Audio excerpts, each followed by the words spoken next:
Very Bad Wizards is a podcast with a philosopher, my dad, and a psychologist, Dave Pizarro, having an informal discussion about issues in science and ethics. Please note that the discussion contains bad words that I'm not allowed to say, and knowing my dad, some very inappropriate jokes. Does the brain control you, or are you controlling the brain? I don't know if I'm in charge of mine.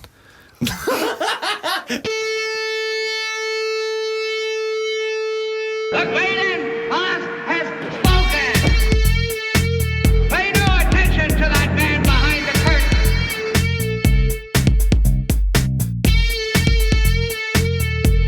Who are you?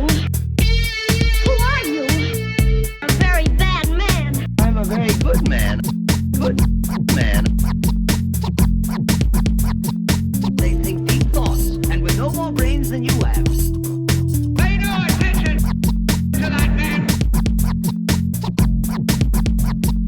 Anybody can have a brain. You're a very bad man. I'm a very good man. Just a very bad wizard. Welcome to Very Bad Wizards. I'm Tamler Summers from the University of Houston. Dave, I just got back from a trip to Japan a couple days ago. You were in South Korea recently. I know both of us were converts to the Asian-style toilets with all the extra features, you know? Yeah, but the various little jets that they have.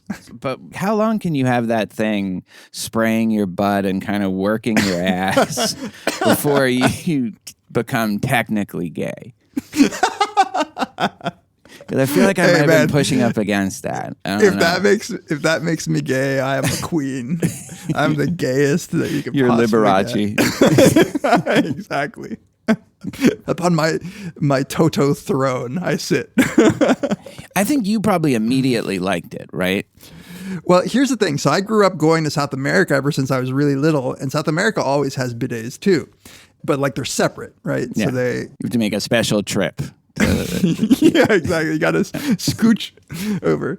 And I remember the first time I realized I was old enough to know what to do. I leaned over and turned it on and got sprayed in the face with possible butt water, and I could never figure out, I was like, okay, you could use this, but what the fuck do people dry themselves with? I was like, right. What, how do you get your ass dry?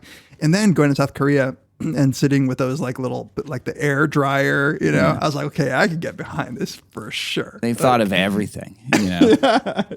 And I can understand why people from bidet countries think that we're nasty. I remember people telling me, you just get dry paper and just yeah, you just move the shit around. Your ass, you kind of spread it around your ass. But that's why I use wipes. I have to have wipes in my bathroom. Oh, really? Yeah. I'm not even a germ freak, and I think because of that, it just never appealed to me. No, I don't want a fucking enema, after I take a shit. And I don't know what it was about this particular time. I've been to Asia a couple times before and never used it. Always was I just want to flush the toilet. That's all. Which button is that? And then this time, my wife's like, no, just try it. And I was like, all right, I'll just try it. And it was, oh, and I got it. It's it just cleans your whole ass. It's like getting kissed from an angel. It's a kiss from an angel. And it should have been obvious in retrospect, the benefit, the virtues of that, but it never was until this chat. So we're both in our new recording spaces, and we both have fairly new bathrooms or whatever. Did you look into prices? I did. They were fucking ridiculous. They're expensive. And you don't want to get a bad one, probably. No, it might chop your balls off by mistake. Yeah, exactly. Yeah, it's a vulnerable region. In modern times. All right. Well, speaking of Asians and of South Korea in particular, in the second segment, we are going to dive into just a fantastic movie. And this just one of my favorites. This is a long time coming for me. I've always wanted to do this movie. It is Park Chan-wook's Oldboy, the second and probably most famous of the films in his Vengeance trilogy. Yeah. Most famous of his films, right?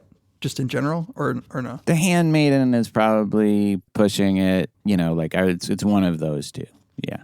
I thought his last one was like unbelievable, maybe the best, if not, but certainly the top 3, Decision to Leave, which was respected but kind of neglected also.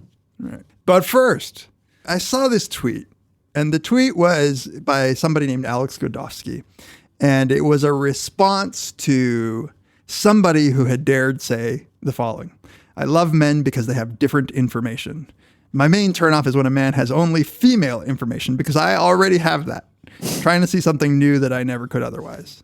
And so Alex Godofsky replied and said, this tweet is getting dunked on, and he posted this graph. Mm-hmm. Now, I think I've kept you in the dark about this graph, right? Like I put it in the Slack, but you haven't. I haven't really, by design. It's and by constitution.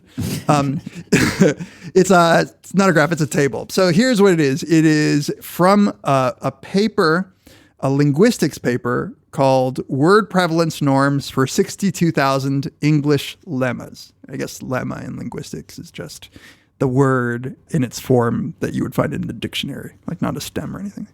And it has, on one column, it has the words known better by males than by females. And then on the right, it has the opposite.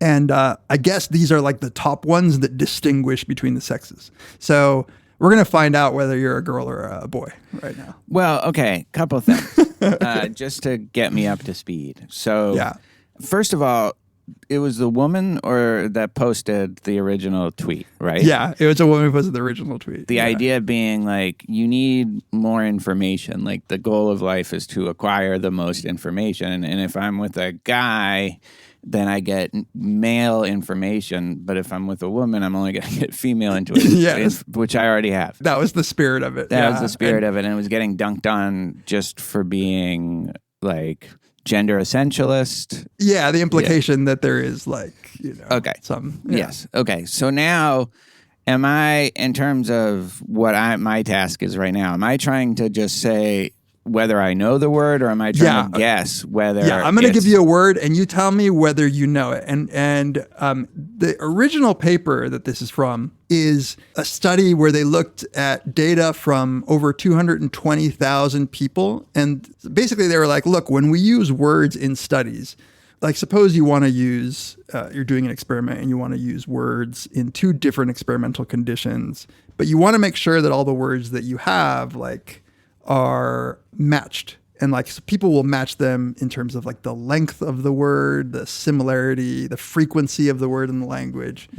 But they were saying we don't really know well how familiar words are for people. So knowing the definition and your familiarity with the word can be 2 different things. So they just got scores on familiarity. Meaning that you're aware that it's a word, but you might be a little hazy on what it refers to. Which I feel like is a lot of big words in English for me. So these are a set of words that distinguish male and female responses. So I'm going to ask you just if you're familiar at all with the word. Mm-hmm. If you know the definition, you can say so. But can I also just predict whether I think that's a male or female coded word? Yeah. Right. Yeah. Okay. Verbena. Verbena. Yeah. Verbina. Bena. Bena. I'm not familiar with that word. Okay. And actually, I don't have a real intuition about male or female, but I'm going to probably say female. Okay. Okay. Yakuza. Male. I mean, yes, I know it, and I bet it's male. Servo. I feel like I'm familiar with, servo as a thing. Yeah. But I'm not, as a prefix or something. Okay. Male or female? Counts. I'll say female. Sateen. Sateen. Don't know it. Female. Right. Bushido. Familiar. Guess that it's male coded. All right. Aileron. Not familiar. No idea. Okay. Azimuth. Azimuth. I'm not familiar. I'm going to say guy. All right. Male. Doula. D-U-L-A? Yeah. D-O-U-L-A. D-O-U-L-A. So I just know no words, period, whether like they're male or female This is coded. hard. Like It's a hard doula, list. I don't know doula. I have no idea. I've never. Chignon. No. C-H-I. You know the French spelling. Male or female? Female. Okay. I don't even know how to pronounce some of these. Pessary. Pessary? Pessary. Not familiar. Female? I don't know. All right. So these are all kind of hard words, but okay, we're going to go. Let's see what I said. I hope the listeners are also like taking this. Doing quiz this. Yeah. Along with. Oh, here's one. Katana. Katana. No, K-A. Okay. Oh, katana. I can't say I'm familiar. Fuck. Okay. I'm surprised actually by a couple of these. Yeah. Yeah. Someone Yeah. like that one I feel like I should know. Okay. And have so, a vague, reference to it. Right. I'm going to go down the list now of what the male words are. I obviously didn't ask you all of them. Just see how many of these you know. And then howitzer. That's the top. I know that one. Yeah. Okay. Thermistor. Azimuth. What is that? Do you know that word? Yeah. That's like it has to do with like those little gauges on airplanes that tell you where the horizon is relative to where you are. Yeah. Like to make sure like you can read where you are based on the horizon. Right. I think the azimuth is the horizon line. I think. Femtosecond. A lot of these are measurements for guys, so they're very like the kind of guy that you probably don't care for. Yeah. You're kind of I didn't even know that word. Femtosecond. milliamp. No. Did you know that? Yeah, like battery. A battery has milliamp hours. They should have a separate one for Jewish males because we don't know about like the mechanical stuff. Yeah, aileron. Yeah. Is like servo, degauss, Oh, servo's boson. guy. Servo's guy. Yeah. Degauss, boson, checksum, Yeah. All right. I'm getting better. piezo electricity, Gauss, katana, which is a Japanese sword. Yeah. I mean, it's just the Japanese word. That's right. This one is hilarious. She-male. That's Well, I knew that one. well, I'm surprised that women wouldn't at least know what that is. Neodymium, Yakuza, of course, Yeah. teraflop, strafe, parsec, and bushido. Yeah. Bushido is the honor code in Japan. Yeah. It's a shame on you for not knowing that one. I did say I knew it. You said you didn't. No, I said it's familiar. I knew it was some kind of code, but I didn't know like specifically. All right, so these are a bunch of female words. Like I said, I can't even pronounce some of these. Literally, I knew all but 3 of the male words. I was familiar with all but 3 of the male words. Okay. And I think I knew 2 of the female words. All right. Peplum, No. tool, Tulle, Well, that's a wordle. So I knew it Tull. every once in a while. Yeah. Yeah. Like a octurtle or whatever. Right, yeah. Chignon, Bandeau, Bandeau, Yeah. Frisia, Frisia, Fresia, chenille, which I feel like is some kind of cloth, maybe. Maybe. Kohl, Kohl, verbena, I know that one because it's T. Doula is the woman who helps you give birth. Ruche, Ruche, espadrille, damask, jacquard. Jesus. They live in a different world. It's completely different. Like, whip stitch, boucle, Boucle. taffeta. Yeah. Whip stitch? Whip stitch. What the fuck is WHIP as dude, it must be a stitch. Like, I don't know. Yeah. Taffeta, sateen, chambray, pessary, voile.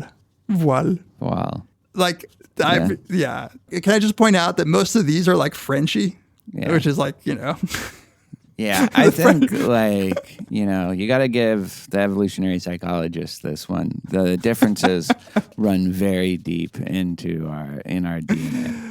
Yeah, I had no shot of any of these female words, man. And I really do think that a lot of these are about like either cloth or fucking sewing or But I feel like makeup or something. I don't talk about they don't talk to, maybe it's just because I ignore it or I shut off or something. But I don't feel like Jen and Eliza are that into various types of cloth and. But so I gave this list to Bella. Yeah. And she, she's only 19, so of course she doesn't know a lot of these, but 0 on the male column. And like She-male? No, she didn't know she-male? oh, maybe she did. Yeah, I'm sure she did actually. But like a real handful, like a decent amount in the female column. I feel like what's going on is they just don't talk to us about it. Yeah. Like right. it really is. I think probably because we give signals, like we haven't been supportive of that kind of conversation because we don't know what the fuck they're talking about. Like maybe like a bunch of times, our wives have said, I'm going to go get a bandeau and put some freesia on it. And we just maybe stop by the chignon store on the way home. My doula needs a ruche. Yeah, but the male words are definitely like, I feel like engineer-y, spectrum-y words, and like katana and bushido, the kind of dudes who collect swords and shit like that, The bushido was a good example of one where it's like, yes, but also just a sign of like my decaying brain. Yeah. No, for sure. Katana, like we were literally just in museums where they were like, I learned the history of them over 600 years. Right, and we've been watching we've both been watching Shogun. Yeah, it's just it's a problem. Yeah, so maybe there should be a third column for just like aging. Like, so what's the upshot of the study? Like separate from what it says about me, which is mostly that I know no words. The study was it wasn't trying to get into anything deep. It was just like, look, are we using words that people have a fair shot of knowing? In our studies. Like that's it. And I kind of like studies like this where they're not making any sort of like claim. Yeah, right. It's like fun fact. These are like there should be more fun fact observational studies like that. Exactly. But like for the practical use, it's not like they're using those terms in scenarios or something, are they? Like a lot of I think that what happened is they used 62,000 words across 200 plus thousand people. Yeah. And they were just like, here's the interesting, like the ones that most are likely to distinguish between men and women. And that's it. Because I think these are certainly not among the more recognized words at all. And I bet you it just does seem that the kind of internet people who are like, especially the kind of guys who take these tests online, like it's going to capture them. This is not capturing like the kind of shit like some, working class like blacksmith or something. Who knows? That's your like. It's what came to mind. Actually, blacksmiths is like a working class guy in America right now. A blacksmith. The guy that makes the horseshoes. We're back in feudal times. The local cooper who makes our barrels. The fishmonger. Yeah. I mean, you learn something new. But I agree. We should do more just random shit like this and not have any theories. No theories, nothing. Just hey, look at this. But now I totally am going to ask people if they know what azimuth is. And if they say no, I'll tell them they're gay and they probably want a Japanese toilet. Nice, bringing it around full circle. All right.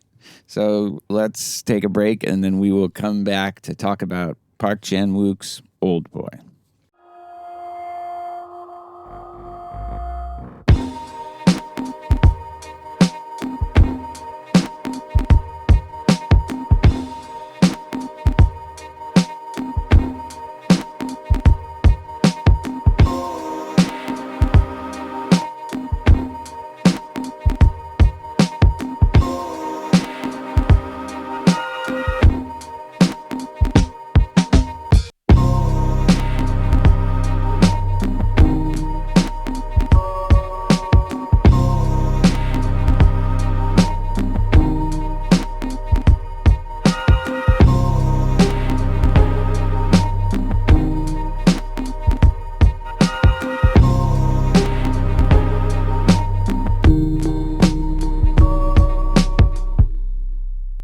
Welcome back to Very Bad Wizards. This is the time of the podcast where we always like to take a moment and thank all the people who support us and who interact with us in all the different ways that you do. If you'd like to reach out to us, you can email us, verybadwizards@gmail.com. We still read every email, even if we can't respond to very many of them at all.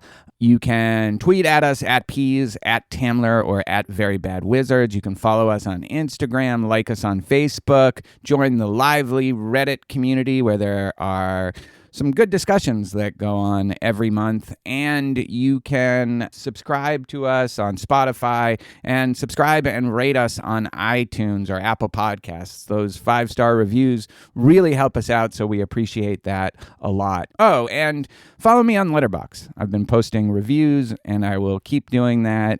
If you'd like to support us in more tangible ways, well, that means so much to us. We're so grateful for it, and now more than ever, now that we have officially gone ad-free on Very Bad Wizards, this is the support now that we depend on entirely. So the biggest way you can do this is become, of course, one of our beloved Patreon supporters, and there are lots of different tiers.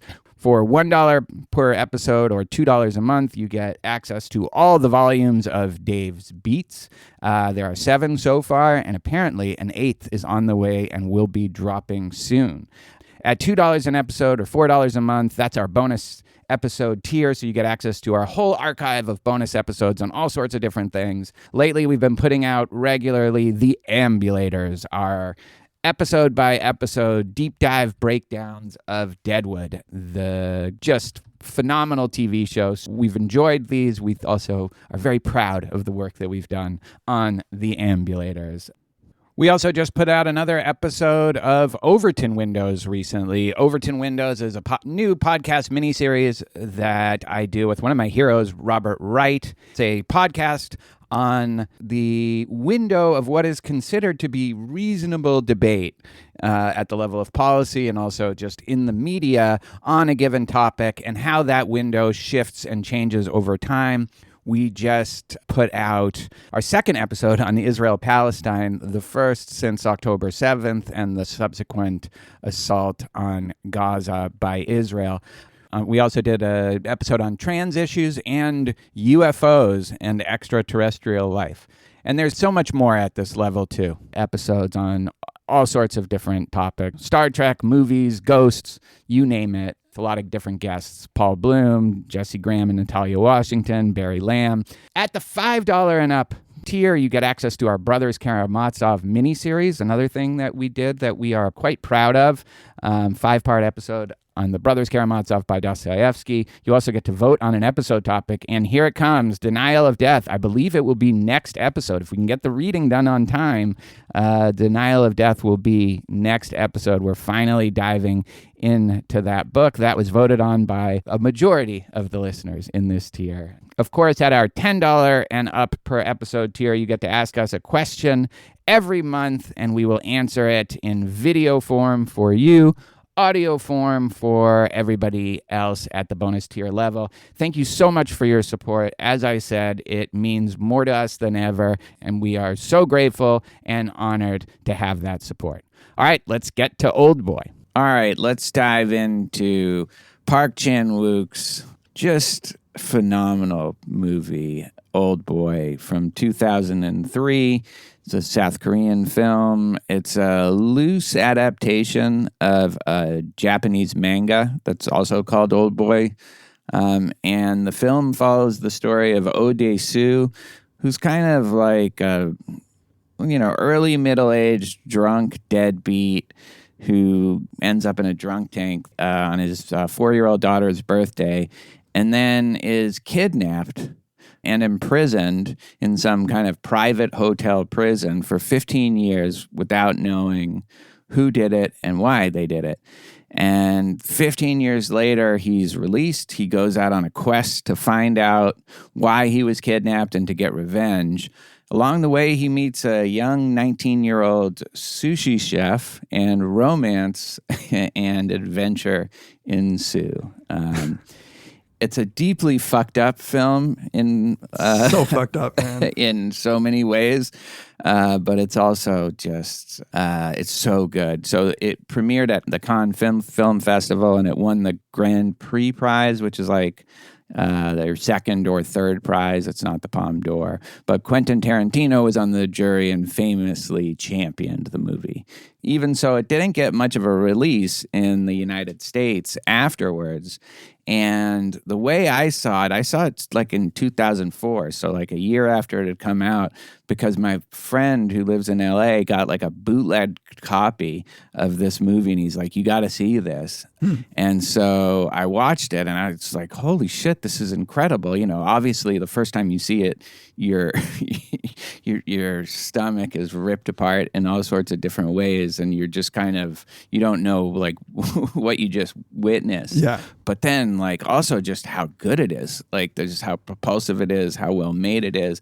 I thought it was incredible. And so that, you know, right after that, I moved to Morris, Minnesota, which is a really small town. That's where my first job was.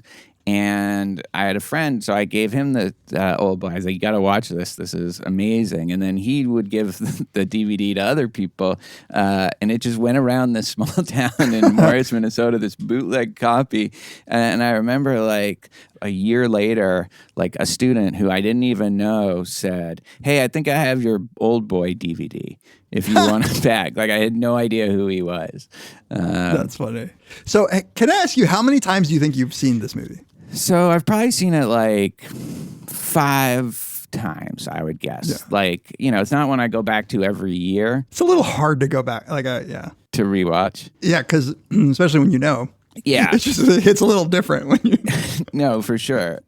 I remember vividly, like I only heard of it from you. Yeah. Like for sure. And I don't remember when it was that I watched it, but It was into the podcast, I remember, because I had always been talking about it. You were putting it off because you just didn't want to give me the satisfaction. exactly. Yeah. It's really just about resentment. Yeah. And I think I had even started it. Like I had a copy. So this is the days when I was still pirating, because when I went to look, like I hadn't bought it.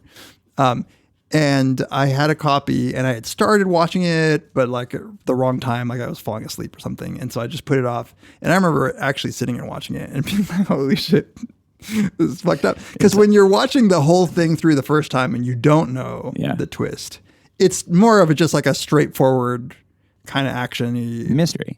Yeah, exactly. Psychological. You're just like, ooh, like, cool. Like, I thriller. wonder why. Yeah. Yeah. But I just think top to bottom, it's so well made. Like everything is so perfectly thought out. Every shot, every line, like every pose that the actors are doing, like, and it was big for me because I think when I first saw it, I didn't pay attention to that stuff as much as I started to. And I think this is a movie that got me into like just the craft of filmmaking and the color schemes and the way the sound and the music is working. It's like, you know, for all the just, you know, iconic, you know, eating the octopus or the hallway fight scene, it's also just like beat to beat, just so well done. So well thought. Yeah, totally. This is just a rare gem of a movie that punches way above its grade somehow. Like you go into it because it's like this, you hear that it's a cool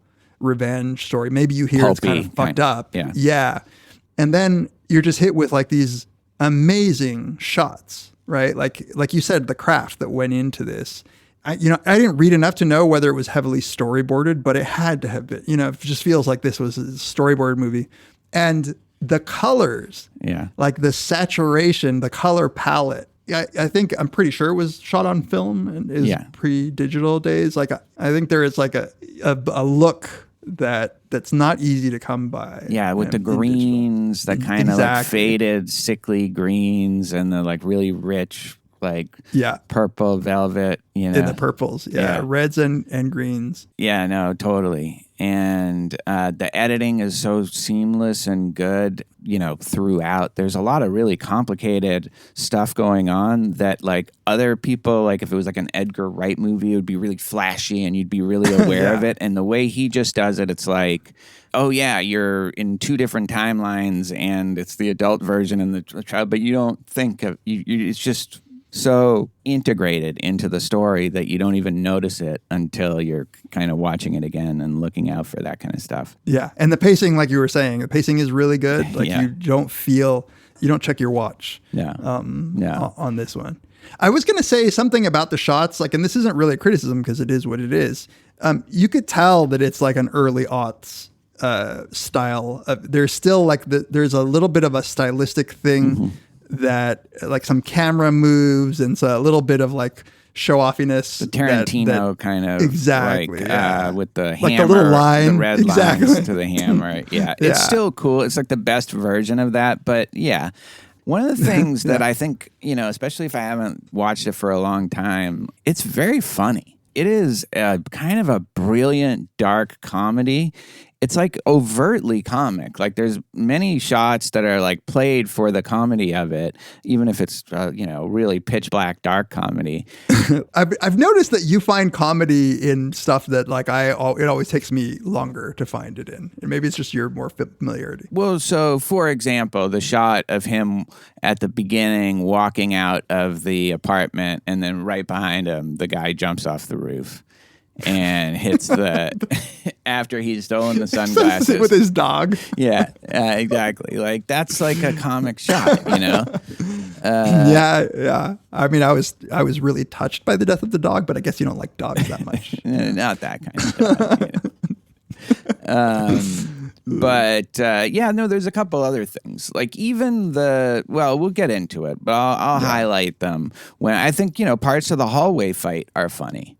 Yeah, especially towards the end. In that same way that everything's exaggerated in a tragedy, he does that, but brings out the comic aspects of like a classic tragedy. I think really well. He often does that. Yeah, and I actually, upon thinking about it, I can think of a few other scenes where. Yeah, it's just the dark does sort of overwhelm. And the last 20, 25 minutes, all the comedy is gone and you're in a black hole of just, it keeps getting worse and worse and worse and worse. And you think you're finally at the end.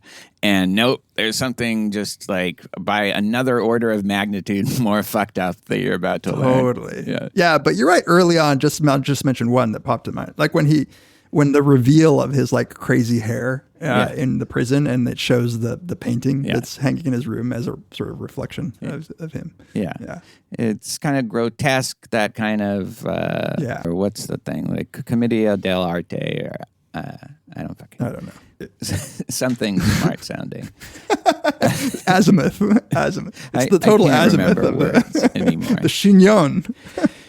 I just want to say, like, before we get into like themes and stuff, that like this isn't even my favorite of the Vengeance trilogy, although it's 1A as I like the first one, Sympathy of Mr. Vengeance, maybe a tiny bit better, but it's just so good. And like pretty much all of his movies are so great. And I think he's so talented and still underrated compared to like Bong Joon-ho.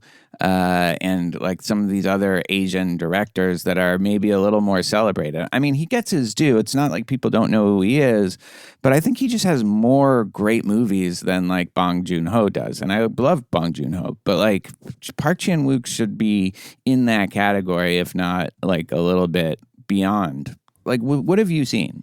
Nothing, just this. Really? This. Oh, Yeah. Gee, okay. I didn't know that was Not even The Handmaiden? No. No. Is the Vengeance trilogy only connected as a trilogy because they're about vengeance, or is there like some? Yeah, there's a couple like Easter eggy like connections, but they're completely disconnected in terms of plot. Right. Yeah. They just have revenge, and not even the same kind of revenge as their central theme. All right, should we jump into themes or? Yeah. All right. Revenge. Really interesting.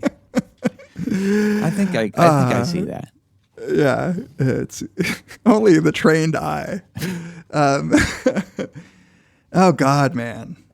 You start, because like I'm working through. It's very dark, but like there's hints at redemption. There's the stuff about identity. Yeah. There's a lot to unpack, and I have to admit, like, I'm looking forward to talking through it because Yeah, no, it's a really complicated movie once you start digging into it in ways that I think it's hard to appreciate, even the first couple times. Like, there's a lot of threads you could pick up on, and I think a lot of it's more open to interpretation, I think, than I previously thought it was. But I think loneliness is a big theme in it, explicitly tied with the ants. But just the idea of being imprisoned for 15 years, or the idea of being, Woo Jin, and you've been imprisoned by this mission, Yeah. By the way, we should say this right now. We are going to spoil Oldboy. Yeah. We haven't yet. This is not a movie that you should see spoiled. Like, just watch the movie. And for sure. If you want to come back to listen to us talk about it, then do it. But main thing, watch the movie. This one would really, like, in so many ways, it would change your experience in a way that I don't think is good. Yeah, you have to see it like everybody sees it the first time and and suffer like we suffered. Exactly. One of the things that I wanted to ask you about, which was there was a very clear difference to me each time I watched it. The first time I watched it, I had like a lot more sympathy for Oh Dae-su. Yeah. And then when I watched them back to back today, I was like, he's not a good guy. And I'm not sure by the end he's grown morally in any sense, Yeah, he makes some very selfish decisions. He makes some just bad decisions. And he never shows us. I think he's clearly not a malevolent guy initially, just kind of good for nothing, ne'er-do-well. But and yet, it is hard not to be connected with him in terms of what he's trying to do in a way that I think really pays off also at the end. Yeah. The illusion of control, I think, is a big theme here. And this is why it reminded me of a Greek tragedy, not just, because it has classic themes like incest and revenge and guilt, But often, a person believes that they're acting in ways that will influence their fate, but the gods are actually controlling what they do, and that leads in the end to unbelievable suffering. But in this case, it's not a god that's doing it; it's like a person, like a billionaire, like someone who's the puppeteer. He is a Greek god. Mm-hmm. He's on his Mount Olympus, and he's pulling all the strings. He's pulling all the strings. And so, like in a lot of South Korean movies, class is kind of a part of it too. You have two different classes with two different sets of resources available to them in this revenge tale. And then I guess the biggest theme for me is this duality, the monster versus the real you, or the Oh Dae-su, and whether there is that dichotomy or not. But and I don't know if this is related, but this idea of asking the right question is the kind of clinching thing with this movie, the importance of asking the right question and the tragic consequences of focusing on the wrong question. So that's a big one that might relate to this idea of duality, although I'm not sure. And it's interesting, because even though I was joking by saying revenge is a theme, obviously it's saying something about revenge, although maybe not nearly as much as you might think. It's a very specific, it's a very specific take on revenge. But it is there is that theme about what are you doing this for? Yes, and what happens when the vengeance is complete? Who are you? Can you have you just become revenge? Yeah, and there's a pivotal moment where he could have just not become vengeance and probably lived out a happy rest of his life. Oh, and on that note, the last thing is just this idea of these tiny little things in life that you do that can have these momentous consequences and you don't even know it as you're walking through, And so the revenge is tied to that. It is revenge against people who kind of carelessly and non-maliciously maybe cause destruction in their wake. Yeah. And the whole bit about like being punished for something that you don't even remember. Yeah. And having to be sort of forced to remember it and being like, what? Like, that was nothing to me. It's a really interesting thing that's the thing, it's the grain of sand sinks just as much as a stone in the water. But like, it really is a very small thing that he did to get himself imprisoned for 15 years in one of the sickest plans ever devised for him. Like Well, yeah, and I want to get to some of the like just facts of the matter that I had questions about. Did he even know that was his sister? I don't think so. He right? Can't have, right? Because he didn't know her name. Yeah, he didn't know her name. He was like, I just know she rides a red bicycle. Like he saw her hooking up with somebody. Yeah. Now, what is the nature of the rumors that were spread? Because if the rumor was an incest rumor, then somebody else put that together. Well, that's his friend, right? Like his friend, whether he knew that she was the sister or not, I'm not clear. But I think he then told somebody, and it's just a ripple effect, a domino effect of. Yeah. I actually think that the rumors were only that she was like loose or whatever, like a slut, and not that they were. Not even that it was the. Yeah. All right, we'll have to talk about that. Yeah, when we get there. Okay, it has an awesome opening scene, just propels you right into the story, like this propulsive music.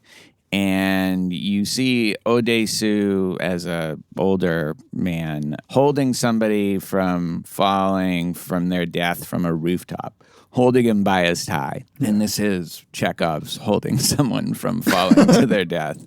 This is definitely a bit of foreshadowing, but it's also just like, what the hell is going on? Who is this crazy guy that's holding this person? And they ask, who are you? Like a key question in this movie, like you said, identity. And he says, my name is Oh Dae-su.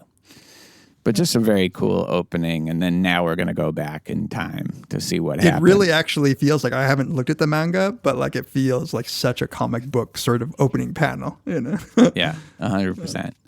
So now you cut to 15 years earlier, and you have Oh Dae-su.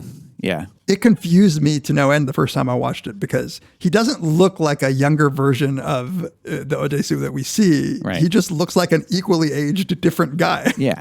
like he's no, I think that's right. But I think part of that is like he was a bit like kind of let himself go, kind of like 40-year-old or late 30s, right? Yeah. And sometimes you don't look that different 15 years later, especially if you've been working out, punching walls, hardening your body.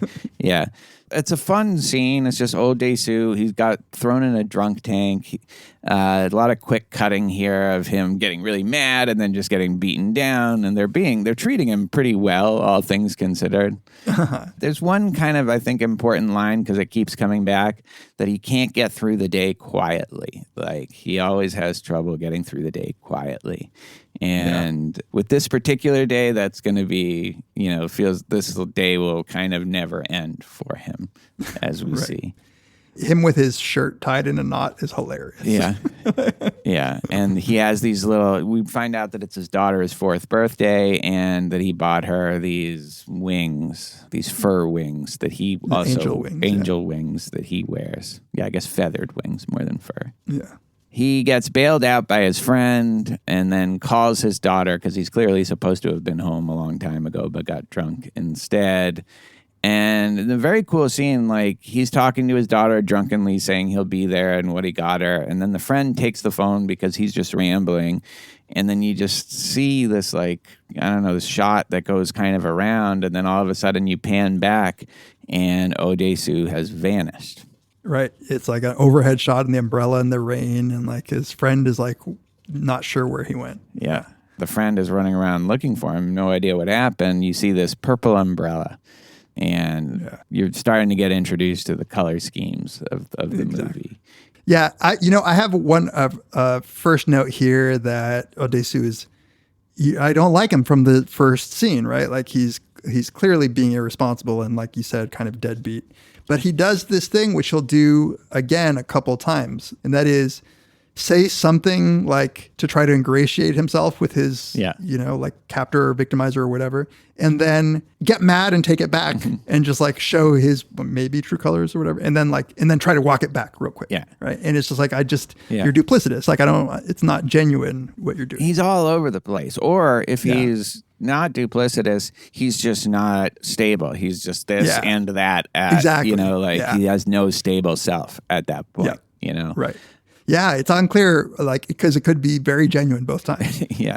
Yeah. Like, and it's very staccato the way it's shot too, like these like jump cuts, and like all of a sudden now he's handcuffed to the wall and he's looking like, fuck me. Totally. Why can't I hate to say it, but that's very Edgar Wrighty. yeah. But like, I just think he does it with more taste. Now we go to Oh Dae-su, right? Like he's in some kind of cell.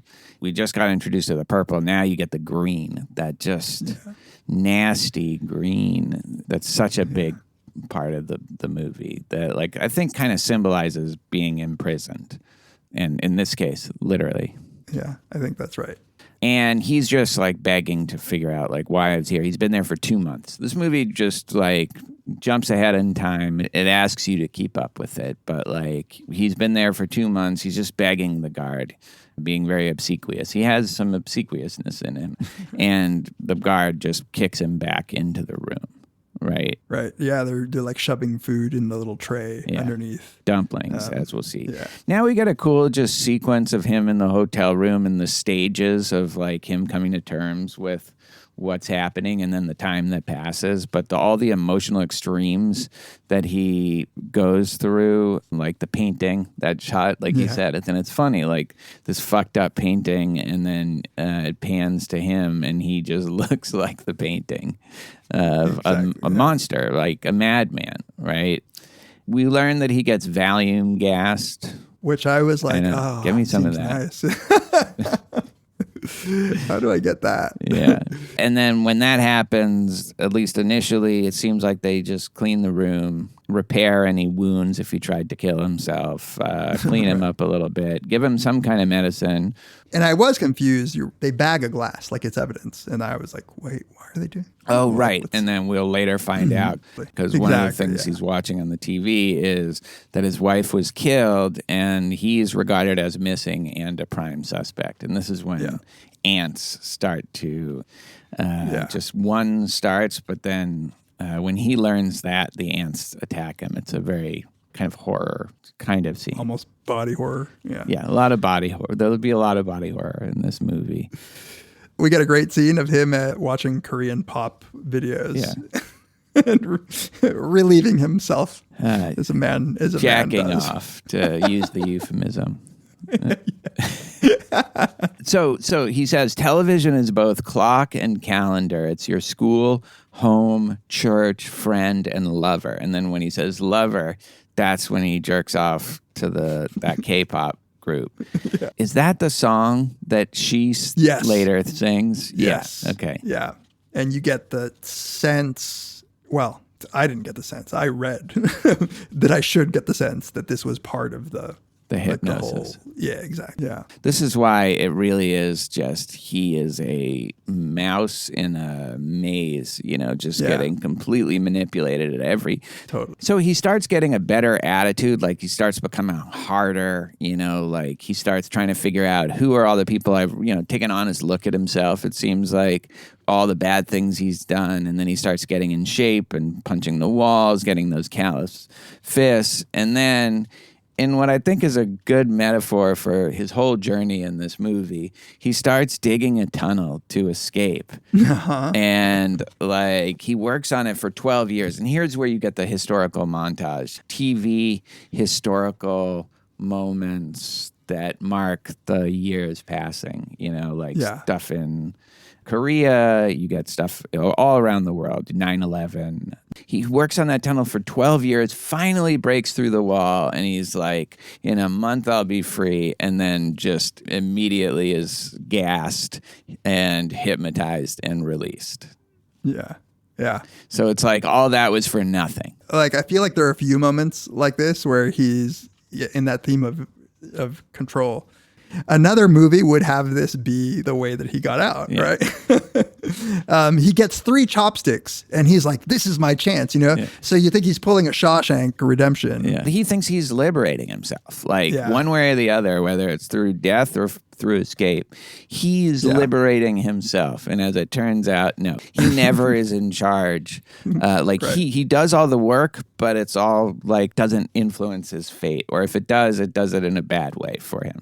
Under that theme of not really being under control, there was something that I wanted to mention earlier about the K-pop scene, which is also just in the spirit of mentioning the comedic elements that I hadn't thought about.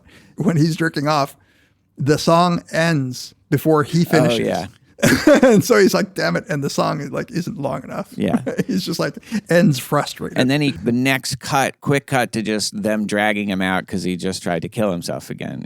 So, all right, if I can't even jerk off, then fuck it. I'm ending it. Exactly. There's just so many things like that are shot in an almost slapstick way. Yeah. Yeah. So then this hypnotist comes in. This is the first time we've gotten any sense that hypnosis is happening, and it's all red, the room. Also, this is where you get that music that always comes before the gas, that creepy music. Da-na-na-na, right? And so the hypnotist, who looks a little bit sinister, tells him he's in a big green field. And then all of a sudden, he is in a suitcase in a green field, or what looks like a green field. But now we realize he's on the roof from the opening scene. So, what do you make of the way that's shot? Even on this watching, I was like, is he really supposed to have been in a suitcase? I wasn't sure. Like, there's so much in those scenes that like the hypnosis scenes, obviously they're bending reality.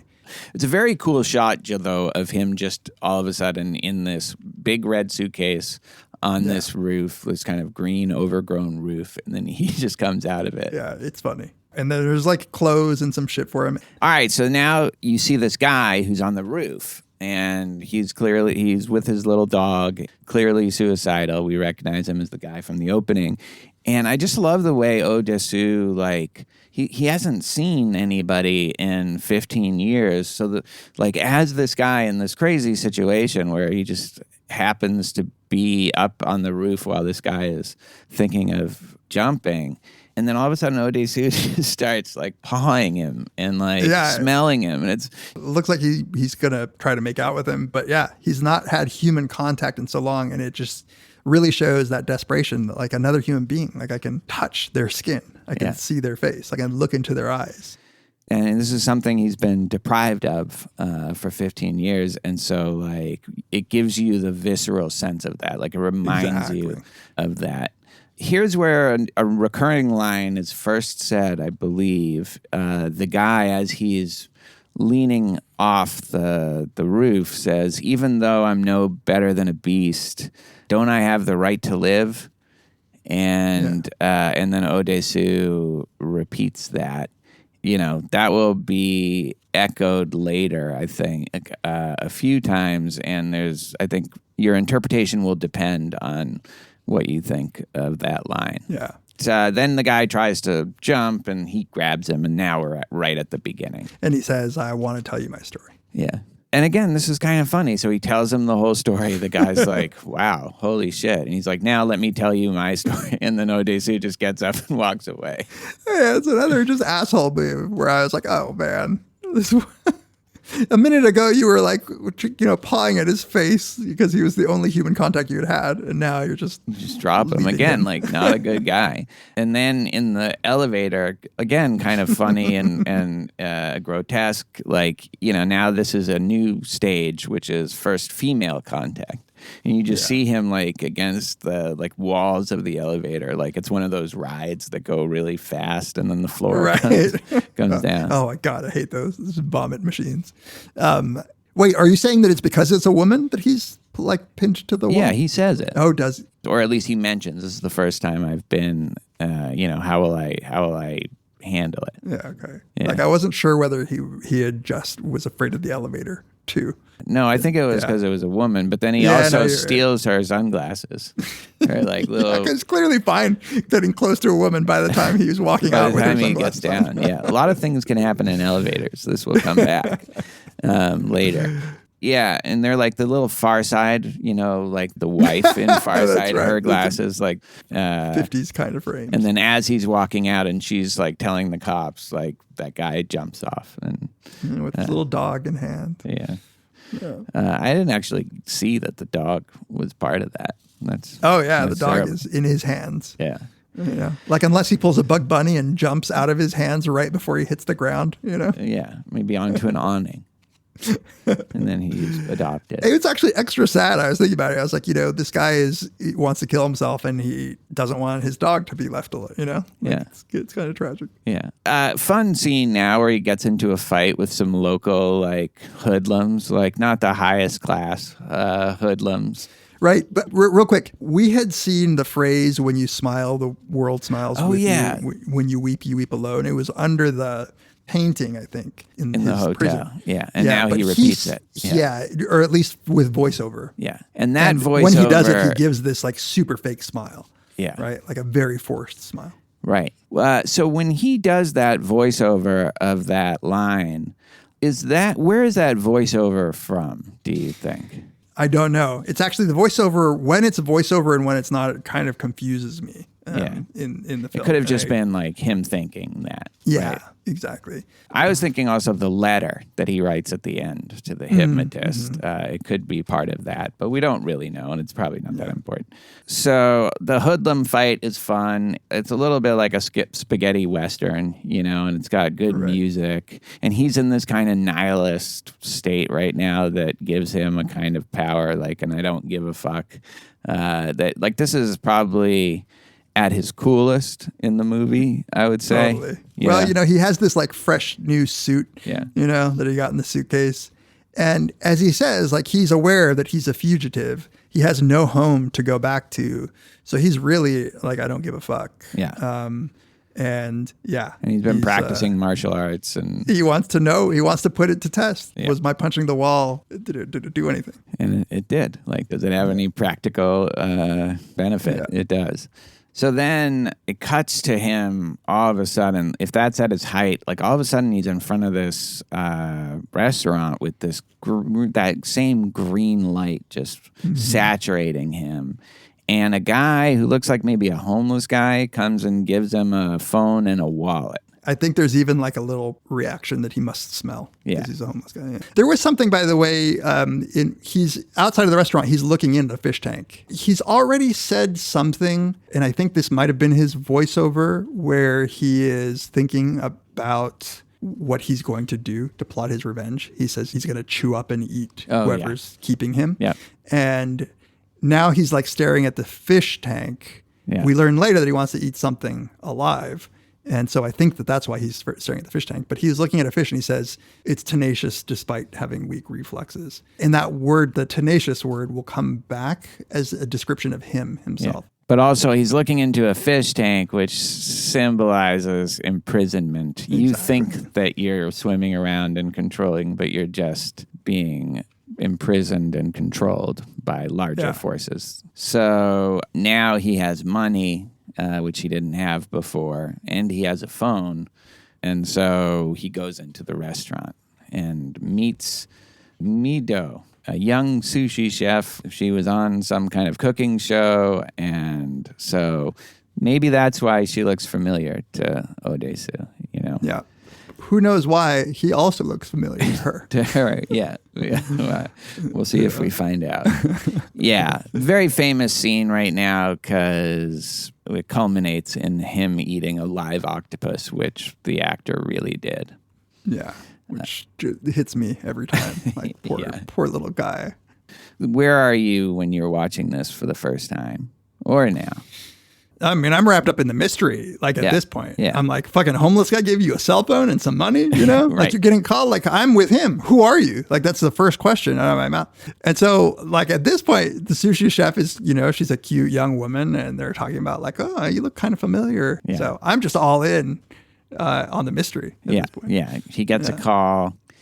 And what happens in the call? Not that much, right? Like, well, he does go through a list of like, who are you? And he starts listing off all the names. And this is when you realize, wow, he's had 15 years or whatever to think of all of the possible people who could have done this to him. And so he's just going down the list.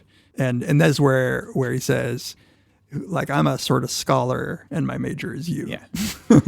And then he He's says a to him, Dae-suologist. the question is why, but without saying anything more. And then he says, Yeah. be it a grain of sand or a rock, they sink the same. Yeah. And that's it. And then he eats the octopus. He says, I want to eat something alive. And she's like, I'll cut it for you. And he just grabs it. And just stuffs it in his mouth. Why?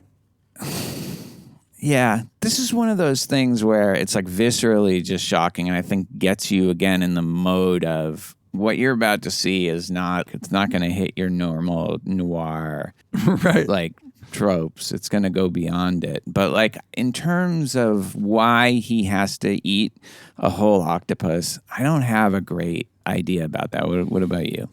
I mean, the only thing I could think is when he says, I want to eat it alive is, again, like the callback to he wants to eat his captor or whoever did this to him. He wants to eat him up.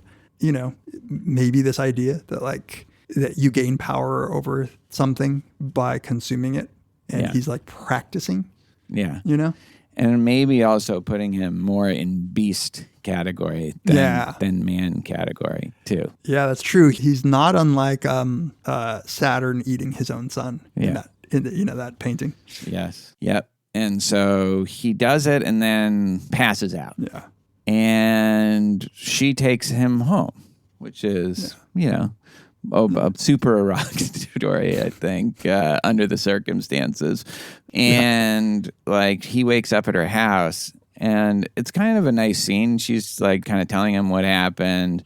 And she says, just rest up. I'm going to the bathroom. And she says like, and don't try anything. I've got a knife, which she does. And then in another darkly comic scene, you have a callback to him saying like, all that violence that I practice, would that bring a benefit?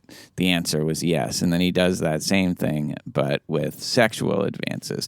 And then you just see him as she's peeing. You get this wide shot of her peeing in her bathroom and him just bursting in with his, and like trying to kiss her and her just saying, get away from me with the knife. It's just like, and then he says, it hadn't, It's very funny, I think. Oh, I just took it as attempted rape. Like I thought it was that's what I mean. It's definitely you mean it's funny? It's definitely sexual assault, but it's like there's something about it that's like he knew she had the knife. It's not played as he's a violent rapist at that moment. I mean, just because he's so chastened by also getting told to get out. Well, yeah, and she's playing it very lightheartedly. But honestly, I thought it was just another instance in which his monstrous side shows up, like his sort of selfish monstrous side. This woman took him in and is like caring for him actively. Yeah. And that's what he does. Yeah. It's just, with that little beat of my training in the front of the TV come in handy. Like it's definitely also played for a very dark comedy. Has she already been reading his notebook? Yeah, I think she read the notebooks while he was passed out. Yeah. So and he wakes up and she's reading them and he just like, kind of in a funny way, like grabs them all, like, no, don't read that. And like turns around half naked, sort of like, just protecting them with his body. Yeah. And that's another reason, like when she goes into the bathroom, she probably knows like there's a chance he's gonna burst in. I don't know. I'm not trying to say that it's not wrong to burst into a bathroom, but too late. But then her reaction to it is to say, look, I'm not ready right now, but I do like you too. That's why I brought you home. And she says, one day I'll be This is very weird. This is, again, where you get in this mystery, kind of pulpy mystery, just these hints of just darkness that make you ill at ease. She says, there will be a day when I'm ready for you, like to have sex. And you really get the sense that she's a virgin. And she says, and I'll sing this song. And it's the song from the TV. And she said, and that's it. We're going to do it, like blast off. But then she says, and look, I may resist. I may tell you to stop, but show no mercy and just give it to me. And she holds out her arm in that. Yeah. It's great. It's kind of crazy. And like, again, it's this twisted, fucked up version of noir where one of the things about these classic noir films is that the protagonist is kind of, the hard-boiled guy who's kind of an ass. Like the women just end up falling in love with him like so fast when you look at these old movies, and it doesn't make much sense. But this is like just a fucked up version of that. An even more fucked up version of that. Yeah. And also just to add the little twist of, if I sing that song, like that's it. Like you take me by force, is just like, wait, why? Why can't you just have the ability to call it off if you want? It's like no safe word. Yeah, it just kind of gives you this icky feeling, just that she says that, and then you go into this weird scene where she says she's read about the ants in the journal, and she has this theory about why ants appear to lonely people. It's because they're always together, they're always working together, and so. Then you get this, she's like, but not to me because I'm not lonely. But then you see some kind of either memory or vision she's having of her on a subway. And then a little further down the car is just this giant ant who just kind of looks at her and like, tough day, It's such a Lynchian, like his rabbits kind of. Yeah. And Cronenberg too. Cronenberg too, yeah. But like also Miyazaki in that it's very kind of calm in this. They're just moving along, and I don't know. Yeah, but I'm pretty sure it's supposed to be a flashback because like her hair is different, her look is different. Like that's right. She's a lonely soul, is what we find out from it. Yeah, and that helps explain why she might have taken him home to begin with. So now they're on a quest. She's on board. They're like working together now, and they're on a quest first to find his daughter. And they use Min D to do it because he's a fugitive, like you said. And you get these scenes where, she goes into a store to try to find information. And what she's looking for is herself in these. And that's something that comes back, both for him and for her. But again, that's very noir, very Mulholland Drive. Like the person you're looking for is you, but you just don't realize that. I was confused when I watched it because she's told by this jeweler, like she finally gets this information that's like, oh yeah, I know that person. Yeah. Like she even gets an address. And I'm like, wait, wouldn't she know that it was her? If this woman is giving information. And so it just seemed, I guess the answer is that this woman has just been also given false information as part of the plan. Because like the story was that she was living with a Swedish family. Right. Or something, Stockholm. Yeah. And then later on we see that she's been in Korea. In Korea her whole life. Yeah. In the scrapbook. Right. Yeah. So then after they find that out, that she's probably in Scandinavia, but I think that is to kind of throw her off the scent of who she's really looking for. Which again is another like pretty fucking complex plan if he's been able to plant this information. Yeah, unbelievable. And there's so many little details like that. The next step in their like investigation is to test all the dumplings in town to figure out where that prison is. And there's like a cuts to this weird shot of her with her arm outstretched holding a dumpling to him. This has always struck me as just, wait, why? Like it just cuts immediately and she's in this pose of holding the dumpling to him across the table. And, like this time I was thinking there's so many of those poses of just holding an extended arm out and down. And I think it's just another echo of The Bridge and The Falling, like the hammer too. There's all these diagonals of that I think are very much reflective of that central thing that set all of this in motion. Yeah, those lines. You're right. I hadn't noticed that. So it's a striking shot. Totally. So then there's some stuff that I'm never fully clear on the details, but he goes to this internet cafe. It turns out she's been chatting with somebody. I guess, I don't know if this is where the evergreen comes up for the first time. It is, yeah. Yeah, and this puts her in contact with the phone, and then he calls up and he says, how's life in a bigger prison? To Oh Dae-su. And so now Oh Dae-su realizes she's been in contact with the person who imprisoned him. Yeah. But I don't totally get like who she's been messaging and how that worked. No, and I actually was confused about when he feels like he's gotten evidence that she's a conspirator because of his like Nate.com, like his monster at Nate.com. Like I wasn't sure how he felt he had evidence of this. I mean, that was late. That's later where he accuses. Right now, you just get the sense that he doesn't trust her. But I don't understand any of that. I don't totally get what's going on in this kind of proto-internet. Right. I think part of it is it's very confusing because we're relying on subtitles for whatever they want to subtitle and not on the context of the whole website that we're able to read. Right. Yeah. And he says something, whoever Evergreen is, he says something about being a Count of Monte Cristo, which I think make his ears perk up. Yeah, because that story is essentially Oh Dae-su's story. He was imprisoned for a long time and goes out to seek vengeance. That's the kind of image he has of himself, at least. Exactly. That's getting, all to build him up just to knock him down. So he bursts out. He doesn't trust her. He grabs a hammer. It's a little unclear, but clearly he found the dumpling, the magic dumpling at some point. Yeah. He's going to the prison.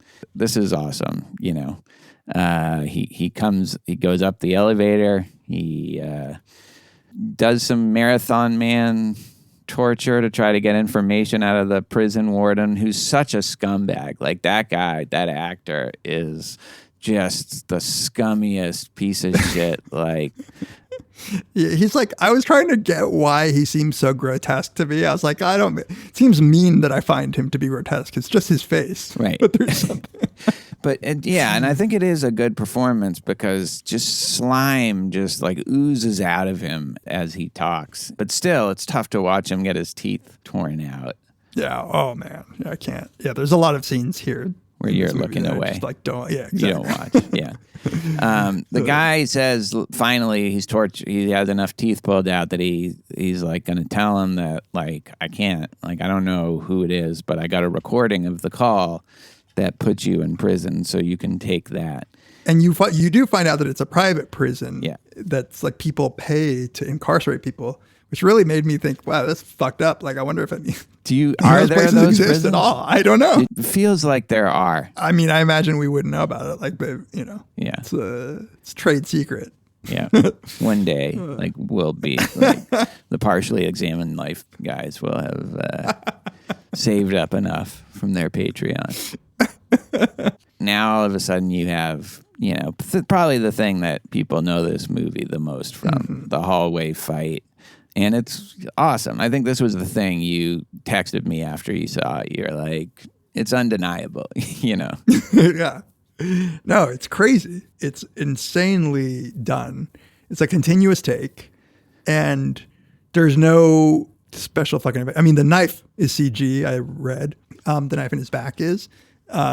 Everything else is just rehearsed. And it's like, what, 20 dudes in him? Yeah. As he's like making progress through the hallway.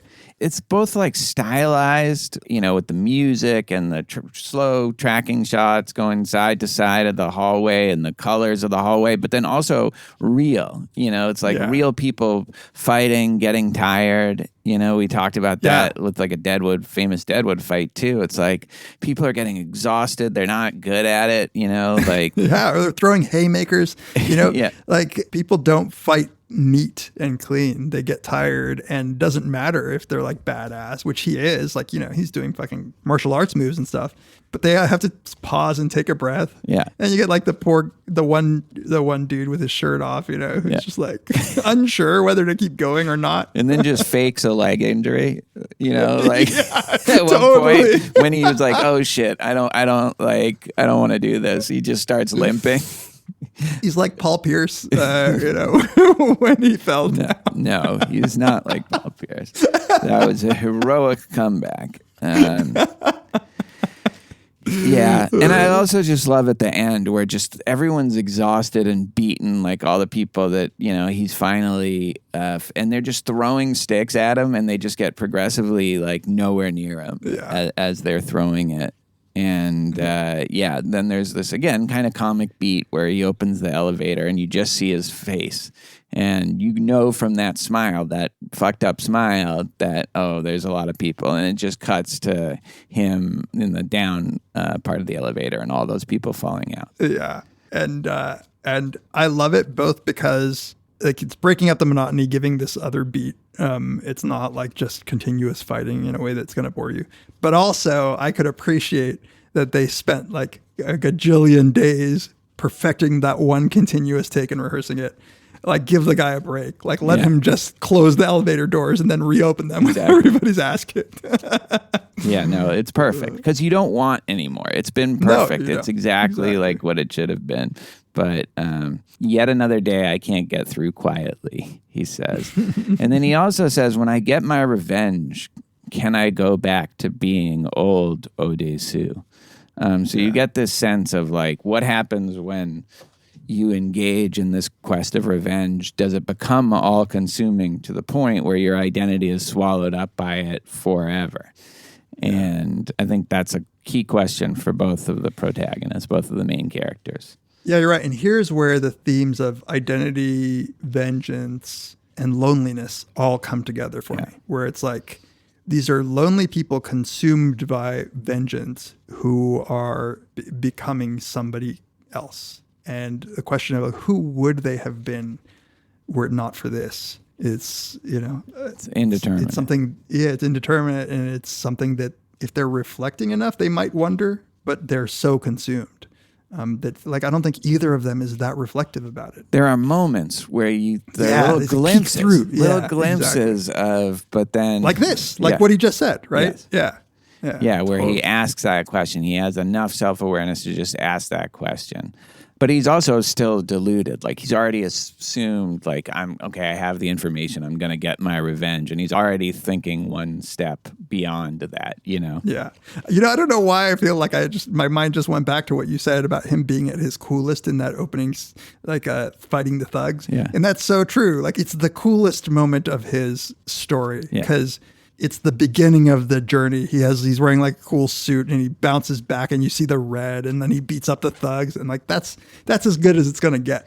You don't get the sense yet that he's being controlled or a puppet necessarily. Yeah, right. He's cool wearing sunglasses, Yeah. It's like, and like the hallway scene is the coolest scene in the movie from the film's perspective, but he's already a little ragged in that scene and gets stabbed in the back, literally, and pulls it out.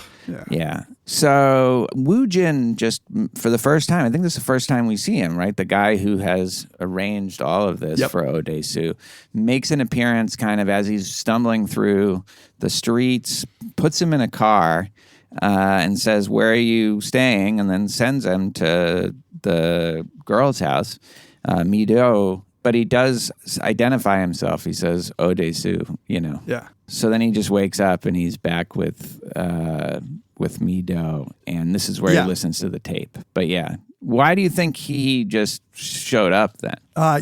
This is when you're starting to get a glimpse about how much control and how much observation he's putting into this. And it is a great scene. It's like a Kaiser Soze kind of scene or something, where you see in his face, like the minute he puts him in the car, sticks his head in the window and reveals by saying his name, and the car takes off. And Oh Dae-su is like, fuck, that's the guy. Like, this is the fucking monster who's been behind all of this. Right. And by the way, the guy is young and like a good looking dude. Like, he's like a smiley, Yeah.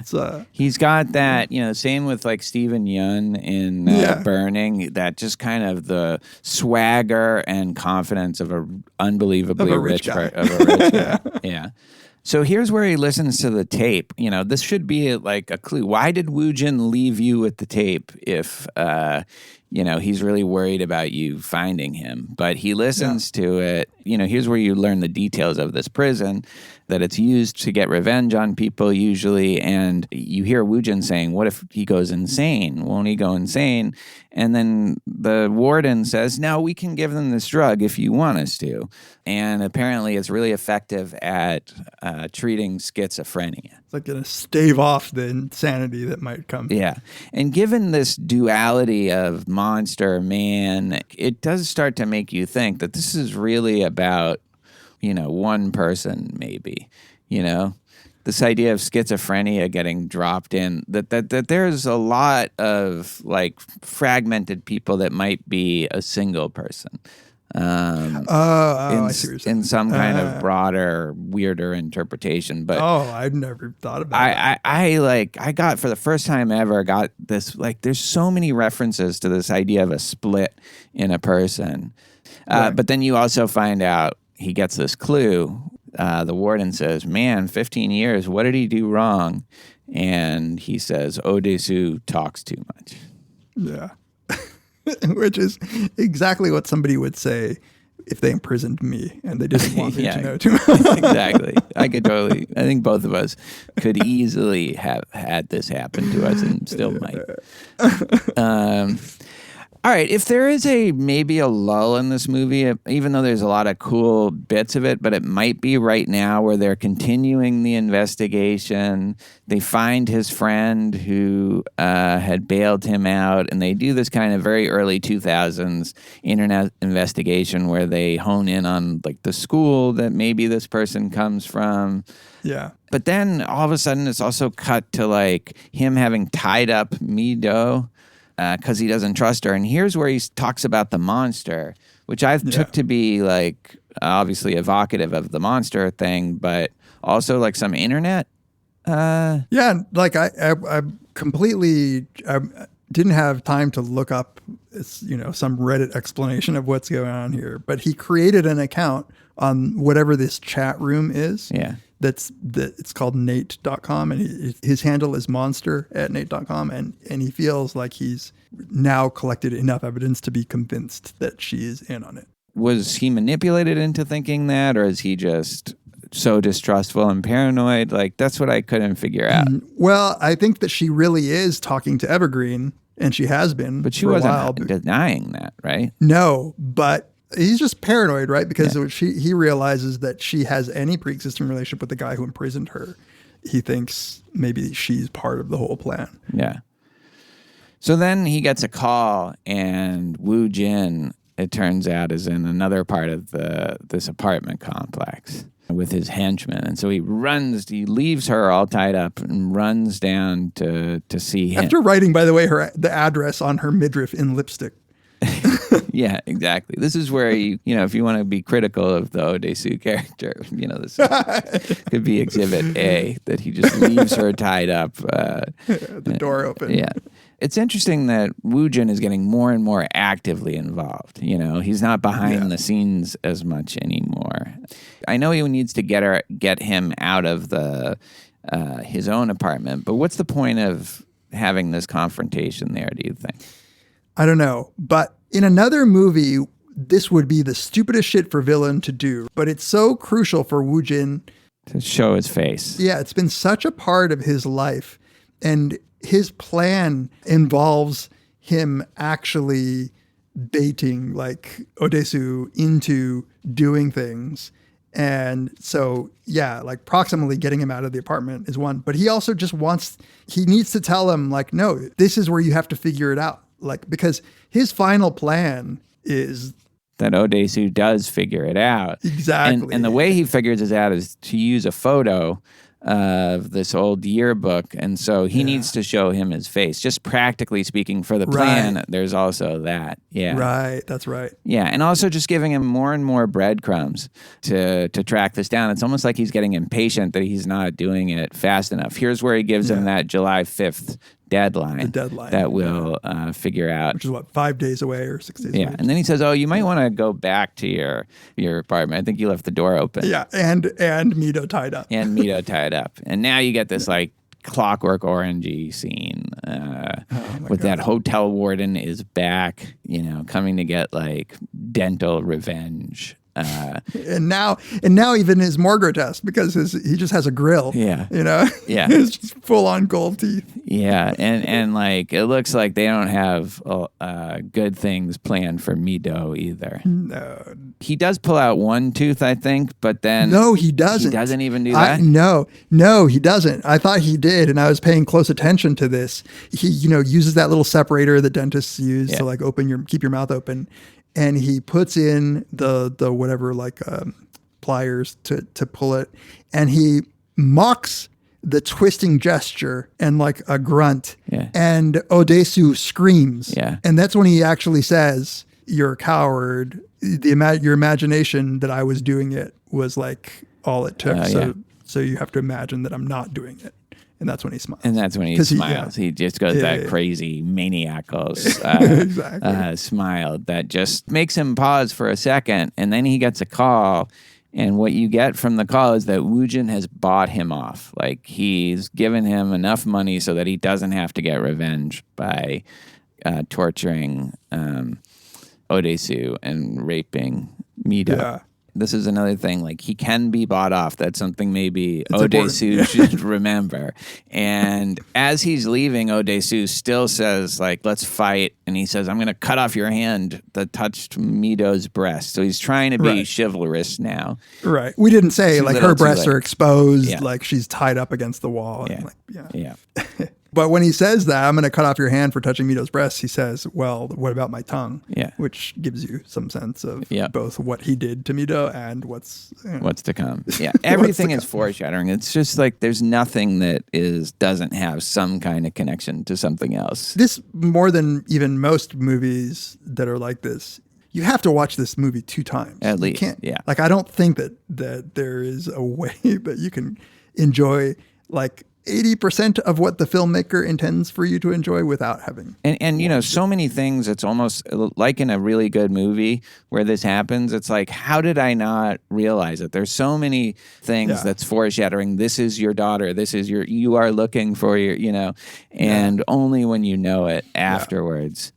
Now, as they're driving home, she's being a very good sport about what happened. I know. And she says, so wait, what's the deal? He's going to kill me because you love me, and unless you figure it out. Yeah, like I overheard him say that he's only going to kill people he loves. Yeah. Like, might you love me? And then I have to say, Mido's character is super sad to me. Yes. Like that, once you get that loneliness yeah. vibe from her in the beginning, like, it's just all tragic. Yeah. She is the most abject character in all of it. Yeah. Like if you think about her life and where it is. So she sings the song, and once she sings the song, you know what that means. Woo-jin, now we get the sense, is really plugged in. Like he can hear everything that's going on. There's this weird scene right now where he's having some kind of EEG heart monitoring. And he's wondering whether they've truly fallen in love. And it's just a weird scene, like why this is going on while has this stuff plugged into his chest. Anyway, this is a really, like, when you've seen it, when you know the deal, the sex scene is just, it's brutal to watch. The second time and forevermore, that sex scene is going to be hard to watch. And, like the things she's saying, it's painful, but I'm enduring it. I want you to know that. The whole scene is very red, but there's splashes of green and purple. So you have all the color schemes. It's tough when you know. They really drag it out. They drag out the sex. At first it's painful. Then there's a little bit of enjoyment perhaps, and her just desperation that he gets the relief that he wants. Yeah, like how could you have held this in for 15 years? And he says like these lines that are just in both contexts, not knowing and knowing, or said. He says, I'm grateful for all those years in prison, because would Mido have loved me like this if not for those years, And it's like, oh God, man, that's just on all the ways, that's so sad. Right. But he's so grateful, and he's being kind of a gentleman afterwards. He's blow drying her hair. It's like a tender moment of tenderness. And I think, the way they treat each other is tender, except when he is assaulting her or like tying her up. And okay, now there's just a scene afterwards. They're asleep in the bed, and this just makes your skin crawl. So Woo-jin comes in, like they gas both of them, so they're out cold. And Woo-jin comes in a gas mask, and you get this breathing sound. Fucking Darth Vader. Yeah, and like, so it's done like, it's kind of like the sound when you're scuba diving, but, with gas. And then he just traces her naked body with his finger, and just like, ugh. Right, especially when you find out he's been taking care of her since she was 3. Yeah. But it's almost like not like him. No, it's like very violating. Yeah. You know? And Woo Jin has been so slick up to this point. And this is just perverted and weird. And of course, we don't know the first time why he would want to come in here at all. Yeah. Because we don't know any connection that the two of them have. So then when they wake up, he knows he's bugged and he wants to get rid of it. He knows he's bugged because of the present that was left. Oh, right. There's a present that was left which contains... Park's hand. Yes, right. The warden's hand. The warden's hand, because it was the hand that touched the breast. So now he knows that they heard that, and he says he wants to get the bug off. And he does something somewhat smart here. He goes and says, I think I have a bug on me, but he writes that down. But just as this is happening, she says something pretty interesting. She says, look, maybe he let you go because he has fun watching you run wild with revenge, that maybe he's toying with you. Could that be it? And he doesn't answer. It's such an interesting thing because, number one, she's basically right about what's happening. And number two, she also is focused on the right question. And he doesn't pick up on it at all because he's doing his I'm a secret agent, getting this bug out of my clothes. Forest for the trees, man. Like he can't see what's going on. Here's where they go back to the internet. No, he calls his friend at the internet cafe.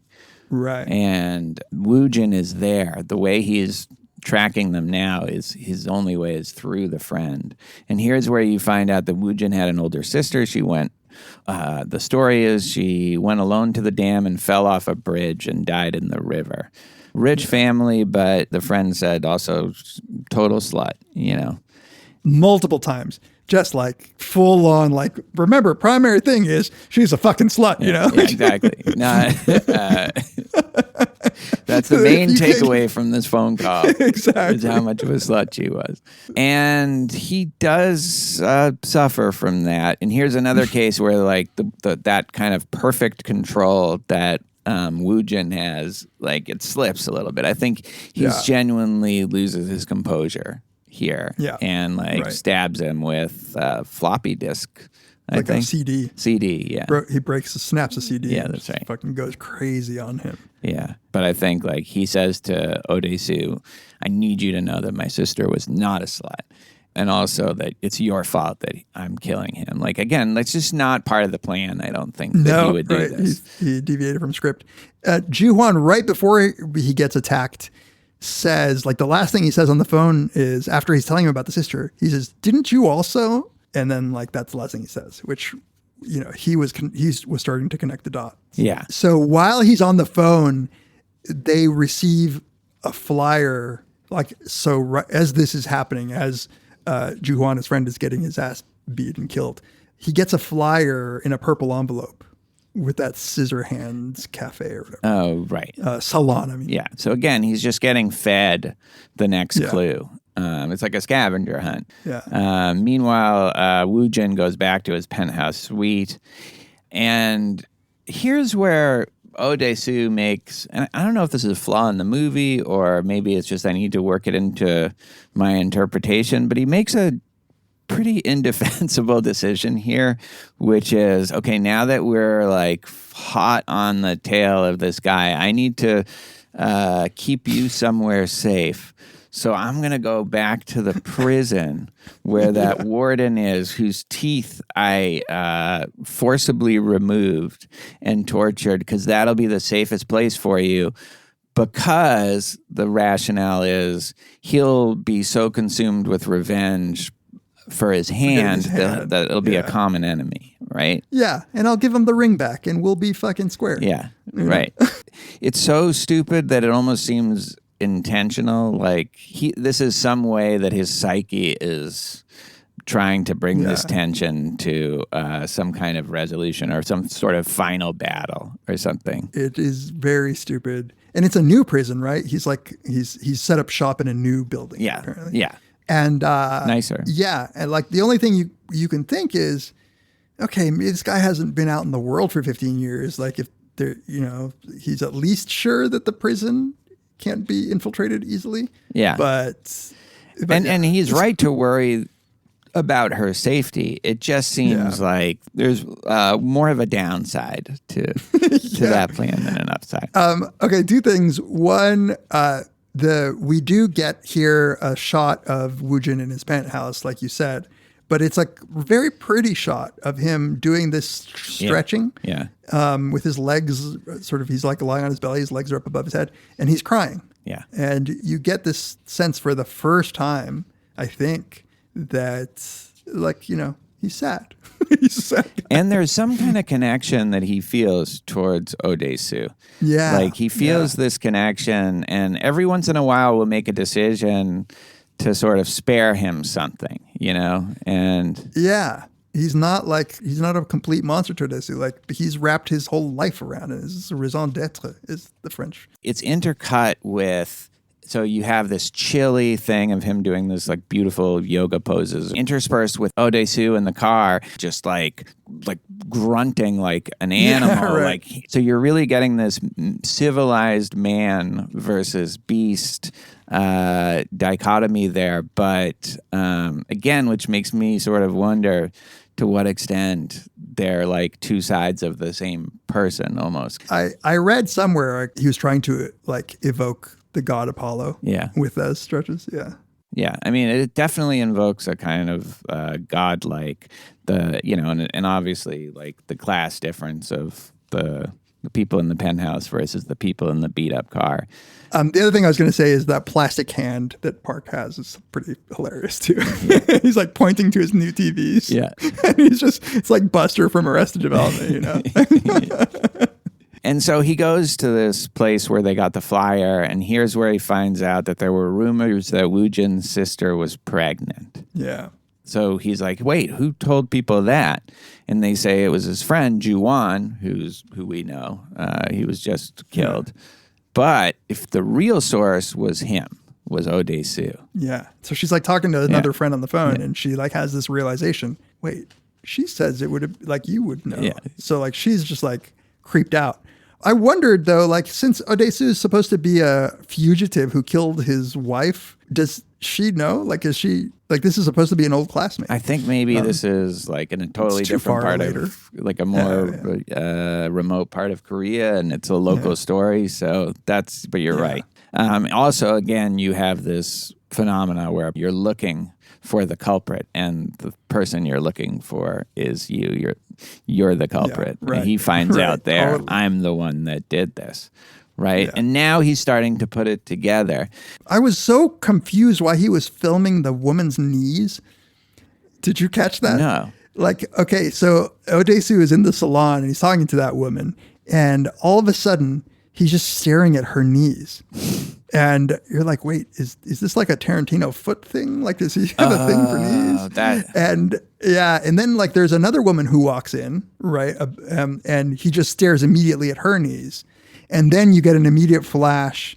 You get an immediate flashback to her in high school, and sees her riding her bike, and it's just a shot of her knees. So it's like that's the trigger that gets him back there. And it's just kind of a funny scene because it's a very almost gentle scene of this kind of tough class clown, funny kid, but also kind of a juvenile delinquent trying to pick up the nice rich girl, the smart girl. And Sua, yeah. And he's just doing a kind of almost Chaplin-esque goofball pickup scene with her. Yeah. And it really is played that way. Like she gets a little creeped out by him at the end, but he's not doing anything that bad. She's like, I heard you're popular with the girls. Yeah. I don't think she's creeped out, actually. I think that she leaves immediately because isn't it supposed to be like that she goes immediately to meet her brother? Oh, is it that day? Yeah. I think so. That's right. Because then he walks and follows her. Because he walks and follows her. And this is just so masterfully done, this sequence where you get him remembering, you get older versions and younger versions of both Oh Dae-su and Woojin racing to this one place where you're going to find out, like, you've explored the darkest part of your own soul right now, and you're about to figure out. It all ends up in this cracked window that young Oh Dae-su, but also at times old Dae-su, looks through, and he sees young Woo-jin taking photos of his sister in this classroom that, it's like after school, so nobody's around. It's like the unbearable lightness of being. It's like this kind of erotic photo shoot. It's like playful and like turns into erotic. Yeah. Like innocent. Yeah. It's both innocent and then he's taking her panties off. At first, you don't know what's going on. It seems a little weird, but then, as it gets more and more explicit in terms of what he's doing, and her attitude it's such a strange scene because she tells him to stop, and he's like just kind of whines and says like, just kind of like, nah, stop. Like when she bats him away, and then she allows him to keep doing it. He takes off her underwear and she's like resists, but then next thing you know, like he has her blouse open and she starts helping him at that point too. Yeah. And there's that kind of look she gives herself in the mirror, and I don't know, there's something like it's kind of hot, like I think he's trying to make that. I wasn't gonna say. I'm glad you said it first.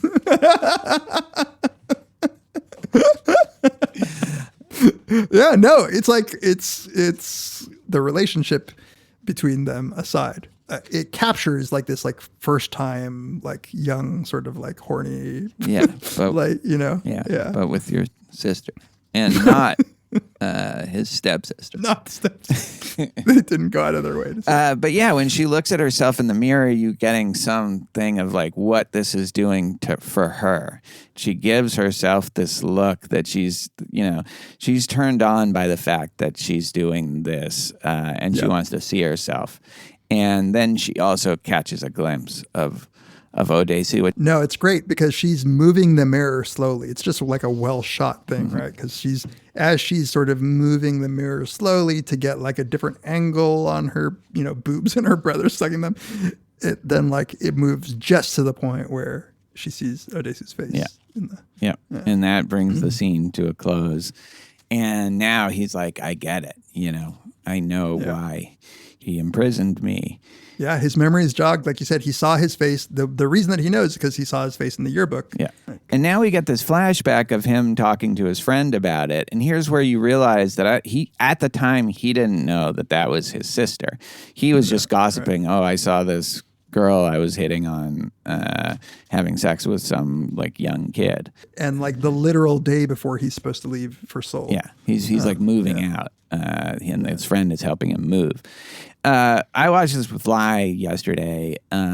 She asked a good question of why. I know. It's not like I'm trying to figure out when I first showed it to her, but it was probably not it's not getting any better. Not necessarily appropriate. Even Park Chan-wook says this is one movie he won't show his daughter, but he made the movie. What was that movie about? That nothing. But she asked the question, why was it Oh Dae-su that was the target of this vengeance and not the friend? Yeah. I don't know. Yeah. I mean, he's the source. He's the source. He's the original grain of sand. He's the causa sui. Right. The unmoved mover of this whole thing. I think that is kind of what it is, right? There's no other reason. No. And it just goes to show like the vengeance that he's seeking to me is just a cure for his loneliness. There's no rationale. Like this is not the intentional act of a bad actor. Yeah. This is him needing to hook onto something to live, to give his life meaning. Yeah, exactly. Otherwise he's going to die, and he's already had this heart problem. Yeah. that we learn about. Now he goes back to the prison with Mi-do, and you get this moment, this kind of critical moment where Mi-do says, "Well, you said you wanted to find out why he did this, and now you do. So it's over. Let's go." Yeah, she says, "Can't we run away now? Yeah. Like now that you know, you said it was that you wanted to know. Like, and this is the moment where it's like." Man, he can't, and he should have, and then he would have been fine. They would have lived happily ever after. Yeah, no hypnotism even necessary. Right. Yeah, but he says he's become vengeance now. Yeah, it's like fucking Batman. Now we enter the the portion of the movie that's just one horribly tragic, fucked up climax after another. It's just like they keep coming. They keep toppling topping themselves. It's like the first time you watch it, you're like, okay, I just saw, that's crazy. Oh my God, it's his daughter. But okay, it's over. And then there's some new thing that's even more. It's just like, it just never stops. So we see him go to, again, I think this is voiceover. He's talking about like, he said he lived in a high tower. Yeah. I wasn't clear how he figured out where he lived, to be honest. I mean, it makes it sound like he put two and two together because then he does this thing about like Proverbs 6:4, which it just threw me off, where he's like trying to crack the code to get into the penthouse. Oh, yeah. But like, I'm like, wait, what? It's just that same thing of he's still in his own detective story, because the way that's played is he's trying to figure out the password. And if he gets the password, then he'll be able to finally get his final revenge. And then Woo Jin just comes into the elevator knowing he was going to be there the whole time. It's just parallelism, like almost like time-stamped parallelism, like the symmetry between like getting released, after putting all this effort into getting into escaping, and then it just gets released, and then he's putting all this effort into breaking this code like a dummy. Yeah, exactly. With the symmetry, with the using the chopsticks to create. Yeah. No, and there's so many things like that. He's epiphenomenal. Like he keeps thinking, I'm solving this, I'm making progress, but all of this has been completely curated for him, like in the game or something like that. Yeah, totally. Yeah, so they go up to in the elevator. He's clearly okay with him being there, and even okay with him saying, like, it's this big culmination of his detective work. You killed your sister. No, he says you slept with your sister. You slept with your sister. Yeah. That's right. It's much more embarrassing. Yeah. And he's like, yeah, let's just talk about this upstairs. And he immediately, there's like a nice little thing where he immediately looks to his henchman. Yeah. He like sort of like looks over to the right to see the reaction that got from him. Right. Because I'm sure he doesn't know Korean Slim Shady's in the dark. Oh, you about think? that whole thing. Yeah, I don't think that he knows that he was fucking his sister. Interesting. I'm sure he thinks that he had something to do with the death of his sister, like that Oh Dae-su did. Yeah. But oh, interesting. Okay, yeah, I guess that's right. Very cool scene in the penthouse where Oh Dae-su, starts out thinking he has the upper hand, and, he is so nonchalant about it, Woo Jin. He takes a shower. His posture as he's walking is just so aristocratic, and the place is such a slick, wealthy, modern place. It's just really cool the way this is unfolding at this point. it's an amazing place, and yet like so cold. Yeah. It's all concrete and so it's his own prison. It's chilly, yes, very much his own prison. There's a lot of green inflection in it, which I think is like a symbol of the prison, being imprisoned. But the coolest closet I've ever seen in my life. The one that like opens into four one. different sections. Oh Dae-su is like, you slept with your sister, and he starts going into this accusation, which he thinks is his denouement. Yeah, and then Woo Jin's like, let's back up a bit. But he does get him with something. Yeah, it's actually when he's pulling the pictures from the wall. I think it's when he just said, everybody said that she died alone, but you were there, or else who took this picture? And look at the date on this picture. And I think that hits a sore spot for him, because even though Oh Dae-su is using this as like, again, his like fake detective as like a way to prove that he killed his sister, that's not what happened at all. It's a much more painful story for him. Again, like he got the big picture wrong. Yeah, he got exactly. But he does manage to get under Woo Jin's skin a little bit. On the note of why he got under his skin, that he has worked his whole life to get revenge for his sister's death. To be accused of being the one who killed her has to like be just like, like, let's get this show going. And I think he gets at the reason of it too, Oh Dae-su. It's implied maybe a little bit because, okay, as I understand the details, it's a little hazy, and you're definitely getting it from two perspectives. But I think she wasn't actually pregnant. Yeah, it's kind of unclear to me, but yeah. Like, it was like a hysterical pregnancy that Woo Jin says is because all the rumors started about her being such a slut, and that actually made her pregnant. And so he says, your tongue killed my sister. It was, and impregnated my sister. It was not Woo Jin's dick. And so that's his story that he's telling him. And then what Oh Dae-su says is, no, you thought you got her pregnant, and then you went to the dam with her and let her die. And then when you found out that it was not necessary, that it was a hysterical pregnancy, that's when you hatched your revenge plan. That's where it was intolerable that I had done that. And so, like, his reaction makes him think that might have been right. Yeah, no, I think that like it's totally possible. But we really don't know the details of. I don't think we can know whether she was pregnant or not. Yeah. And I can't tell whether his story is that they did have sex, but she wasn't pregnant, or they never even had sex. I don't know. Yeah. I don't know, because you're right. We didn't see them have sex. Yeah. Okay, as I understand the details, it's a little hazy, and you're definitely getting it from two perspectives. But I think she wasn't actually pregnant. Yeah, it's kind of unclear to me, but yeah. Like, it was like a hysterical pregnancy that Woo-jin says is because all the rumors started about her being such a slut, and that actually made her pregnant. And so he says, your tongue killed my sister. It was, and impregnated my sister. It was not Woo-jin's dick. And so that's his story that he's telling him. And then what Oh Dae-su says is, no, you did get her pregnant, or you thought you got her pregnant, and then you went to the dam with her and let her die. And then when you found out that it was not necessary, that it was a hysterical pregnancy, that's when you hatched your revenge plan. That's where it was intolerable that I had done that. And so, like, his reaction makes him think that might have been right. Yeah, no, I think that like it's totally possible. But we really don't know the details of. I don't think we can know whether she was pregnant or not. Yeah.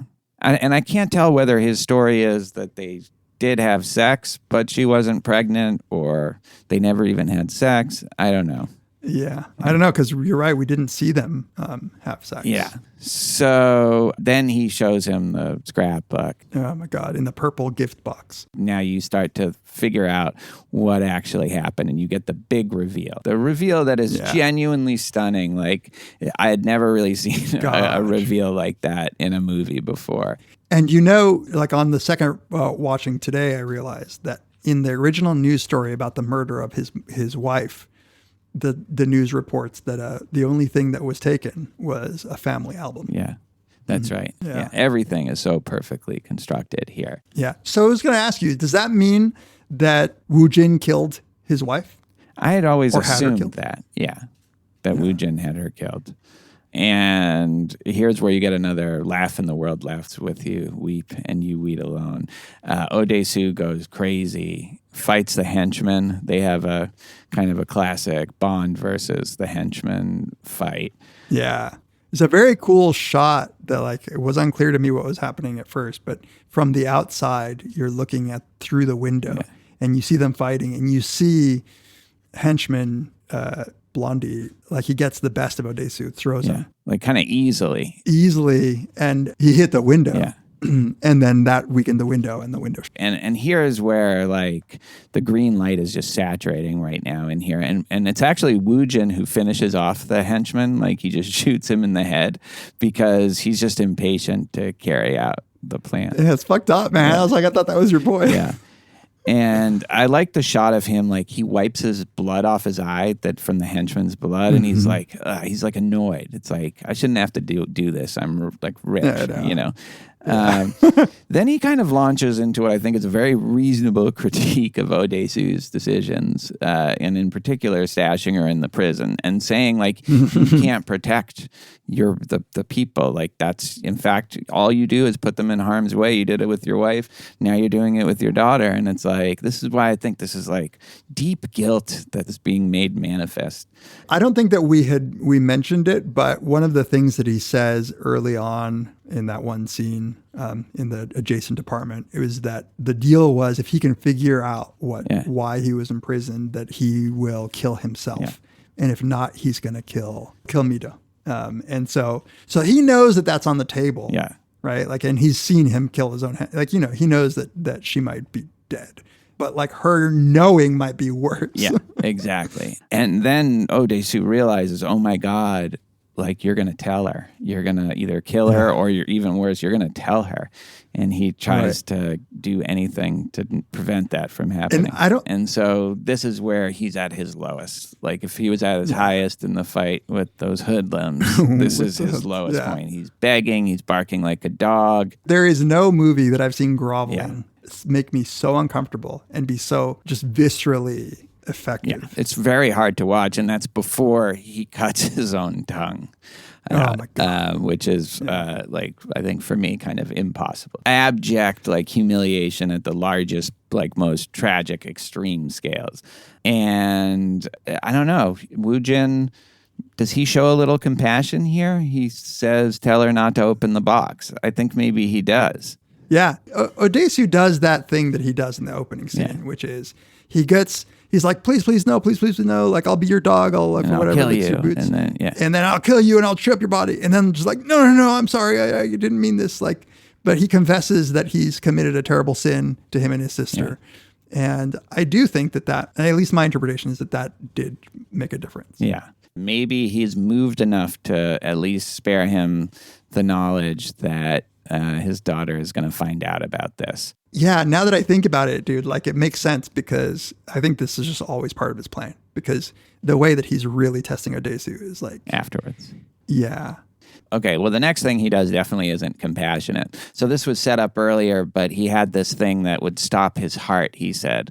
Again, one of these little details that's so well planned. It's not a thing that will stop his heart, but he knew Oh Dae-su would think that and grab it and press it, and what it actually does is play good audio of him having sex with his daughter and in the apartment just echoing as he goes down in the elevator. Yeah. Before the audio starts playing, I'm thinking, oh no, he just did that thing to test him. Like, were you going to try to kill me with that button? And now I'm going to kill you. But no, like it was even worse. He had planned it out to be. Keeps topping itself in terms of like how much it's going to punch you in the stomach and work you over. But then he says, as last thing he says to him, he says, my sister and I knew everything and still loved each other. Can you do the same? So he's saying, look, you two love each other now, whatever the circumstances. Can you go on loving each other when you know? That's this choice that he at least appears to be giving Oh Dae-su. And it's a question whether it is a real choice or one of another in the series of illusory choices. Yeah. Another just really tragic scene in the elevator of him. You really get what happened, or at least his memory of what happened over the water with his sister. Yeah. It's a really, really well done scene. Yeah. It's just doing what he's done earlier in the movie, already splicing current person and past person. Yeah. And what's your interpretation that he was worried about it? She knew that he was worried about it, and she probably said, there's an easy solution for me to jump off. And he doesn't fully prevent her, but then feels bad and grabs her as she's about to fall, and then just makes a decision to let her fall. Is that how you interpreted it? I was trying to look at like the details or see if there were clues there, because we don't see what happened right before she gets up onto the bridge and starts letting herself go. I have the opinion that like it was a surprise that he immediately saw what she was doing and ran over to try to stop her. And she's telling him, let go. I know that this will solve fine. Everything. Like, this will solve things. And the last thing she says, I have no regrets, do you? And I kind of think he just couldn't hold on anymore. Yeah. But I'm 50-50 on whether he let go. He kind of lets go, but not fully. That makes sense to me, because not fully that's with like, like intentionally, but kind of. It's hard because that's clearly what she wants. And she does this thing where she grabs the camera and takes a selfie, which is fucking tragic, because that's one of the pictures that he has hanging. That's the one that got that he noticed. And then as his hand is held out, now the grown-up version, but still on the bridge, you see it cocking, and then you see him shoot himself in the elevator. And that's it for Woo Jin. I think he really was living for this revenge, and that had completely devoured him, so that once it had been achieved to its perfection, he had nothing more. There was nothing more to do. Yeah. I think that was part of his plan. I think that he's like knew, maybe because he'd been living with this for so long, but I think he knew because he says earlier to Oh Dae-su, like, when it's done, what will you have to live for? Right? Like when your vengeance is done. And I think he's known this all along. And I think he's sort of just being true to his word. Yeah. Like he figured it out. I said I was going to kill myself when this was all said and done. Like I have nothing else to live for. That's a common theme in a lot of revenge movies. Even like Princess Bride, he has a line like that where he says, now that I've devoted my whole life to this, what do I do now? So it's like, if you have a soul left, then it's a new chapter where you don't know. You've had a clear purpose and now you have no purpose.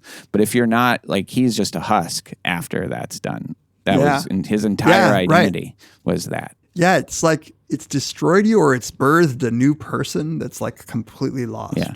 You know? Anything's possible. Yeah. The possibilities are endless. Yeah. So again, like you think you're done with anything that's going to be even more disturbing than what you've seen before. But there's this quite ambiguous final sequence where he has written a letter to this hypnotist. So what's your interpretation of A, what he's asking her to do, and then B, what ends up happening? So I don't think it's too ambiguous that he just wants his memories erased. Like he wants to be happy with Mido, or at the very least, he doesn't want her to be miserable. Think about it. Like he would have to leave her and give her some sort of reason for why he's leaving her. And he loves her now in two ways. He doesn't want her to suffer that way. That would be fucked up. And so he's like, okay, like this hypnotist has done wonders for this vengeance plot. Like, can I get her to just fucking erase that part of my memory? Now, what actually happened? So he goes and meets her like somewhere in New Zealand, I guess, in the snow, has this session. He had written her a letter. Of course, his tongue is cut out. And she says, I had no reason to help you, but the last sentence of your letter convinced me. And do you have the quote? Yeah, it's a callback to the opening guy on the building. Even though I'm no better than a beast, don't I have a right to live? Yeah, right. And so she's like, this is what convinced me. I couldn't tell whether that was like because, I don't know, was that part of the hypnotism to begin with? Well, like that's phrase? maybe, right? Like depending on how far, like how, so many details we know have been thought out. Could he have planted a suicide guy, like who was genuinely going to commit suicide to do some post-hypnotic suggestion? You never know. It's weird because he immediately repeats it when the suicidal guy says it in a weird way, in a way that you wouldn't. Definitely. Like, and so what she then says is, when I ring my bell, you'll be split into two persons. The one who doesn't know the secret is named Oh Dae-su. The one who keeps the secret is called Monster. Then the monster will walk away, and every step ages him by a year, and he'll die when he's 70. Yeah. And she's like, I don't know if this will work, but good luck. Yeah. So then the next thing we see is Mido comes and finds him in her red outfit. Yeah. And you look, and he does very intentionally, he shows you that like the 20 footsteps or whatever have been taken from where he was sitting in his chair. And it was the monster, the one who was supposed to walk 20 paces. She says, I love you, Oh Dae-su. Yeah.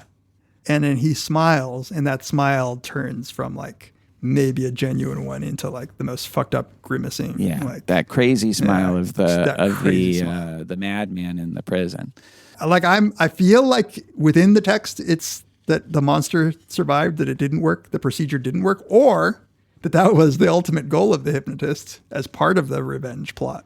Which it could have been. Like she's still at it. And I don't think so. I don't think that there is a possibility that it's a happy ending in the sense that he actually forgot, right?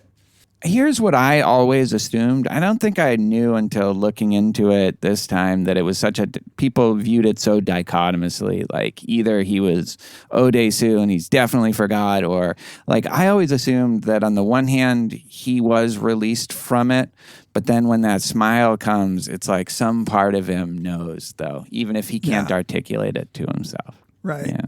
So like it's still within him and it's affecting something about him.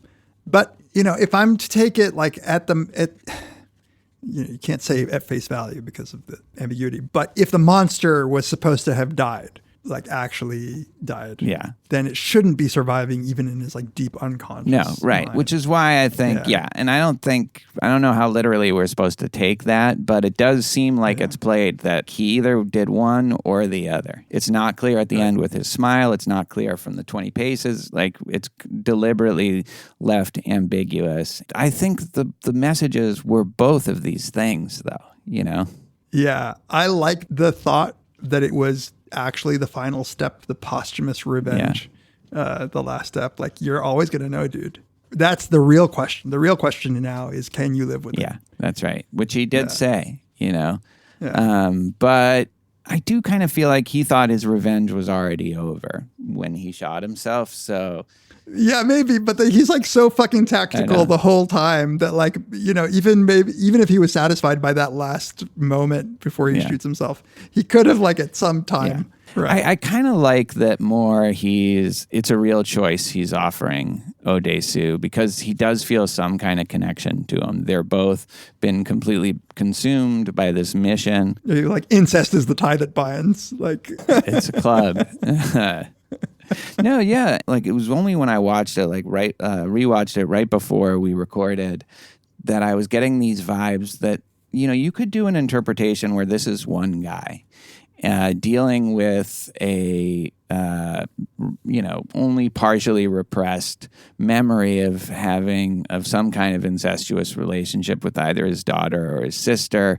And, you know, like the prison and like a lot of that stuff is a metaphor for what's happening in this guy's psyche, this unified person. I don't know how far you could go with that, but there's so many things that suggest this pure dichotomy between Oh Dae-su and Woo Jin that it almost seems like they're the shadow and the person, or the shadow and the persona of some kind. yeah, I don't, like, I doubt it could work literally, but I don't think that's what you care about most. Like, it's just like the emotional message The here. thing you're of, like, hiding somebody from you. racked with guilt. Yeah. Yeah. And it plays out in some sort of like revenge drama that's all internal. You know, it's you punishing yourself, you trying to figure out what it is that drives you, what it is that truly motivates you.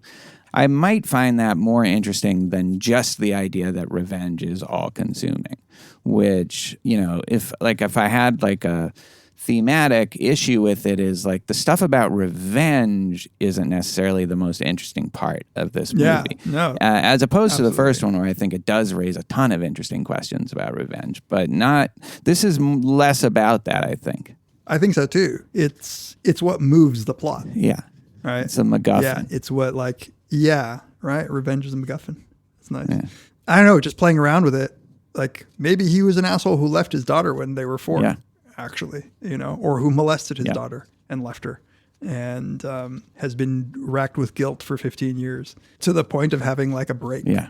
And then going back, this you know, kind of again, fugue not state. unlike Memento, pretty like unclear how much it was actually him that caused the whole thing to get going. Yeah, exactly. In a lot of these kinds of psychological thrillers, there is this, I am journeying to find something to unmask this person, this culprit, and I lift the mask and it's just my face, you know? Yeah. Right. So anyway, I don't know. It's just like that fucking picture on the wall. Yeah. Like it was me all along.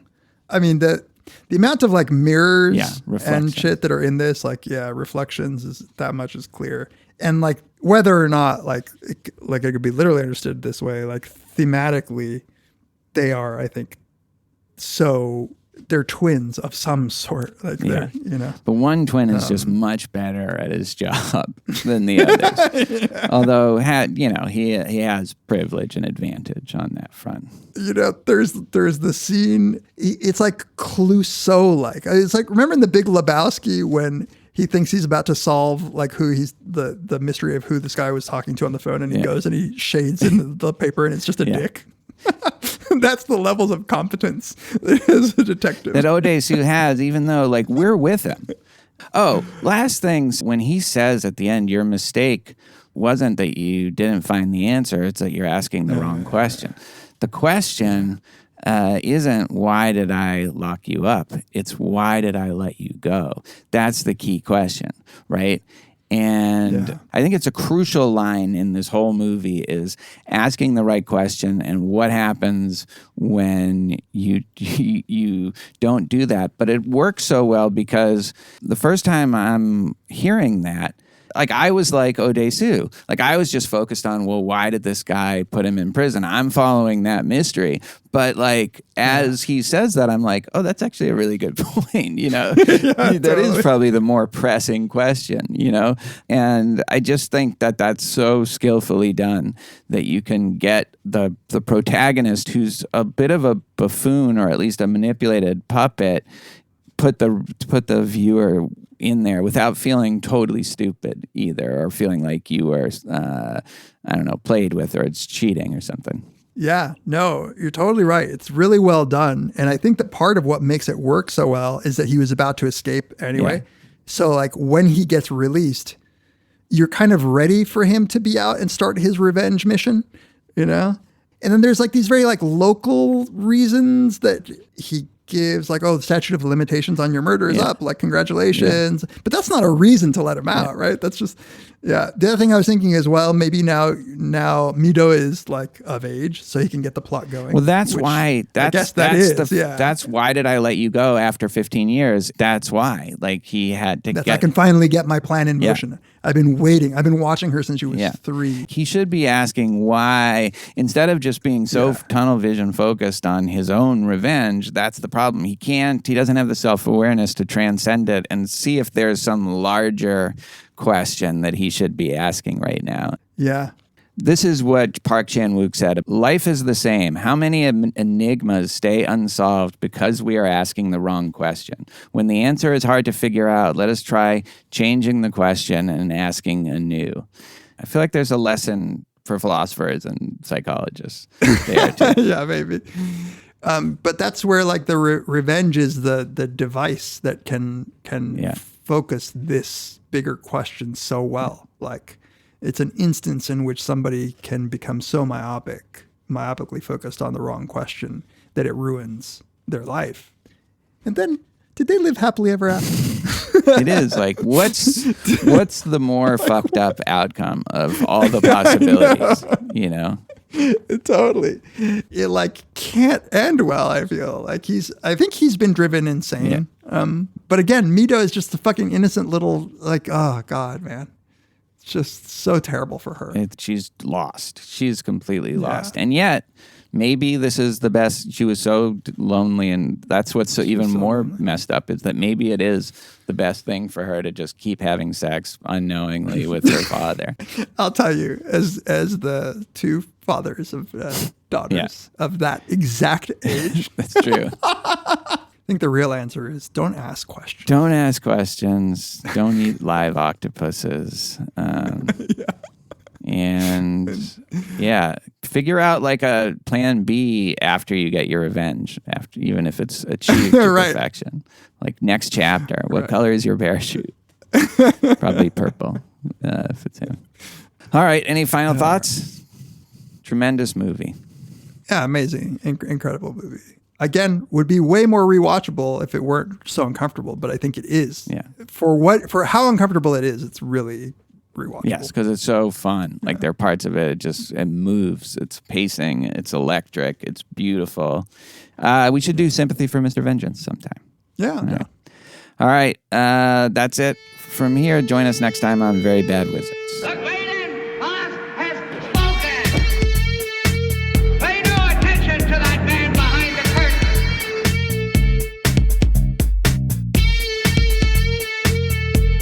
Who are you? Who are you? A very bad man. I'm a very good man. Good man. They think deep thoughts, and with no more brains than you have. Pay no attention to that man. Anybody can have a brain. You're a very bad man. I'm a very good man. Just a very bad wizard.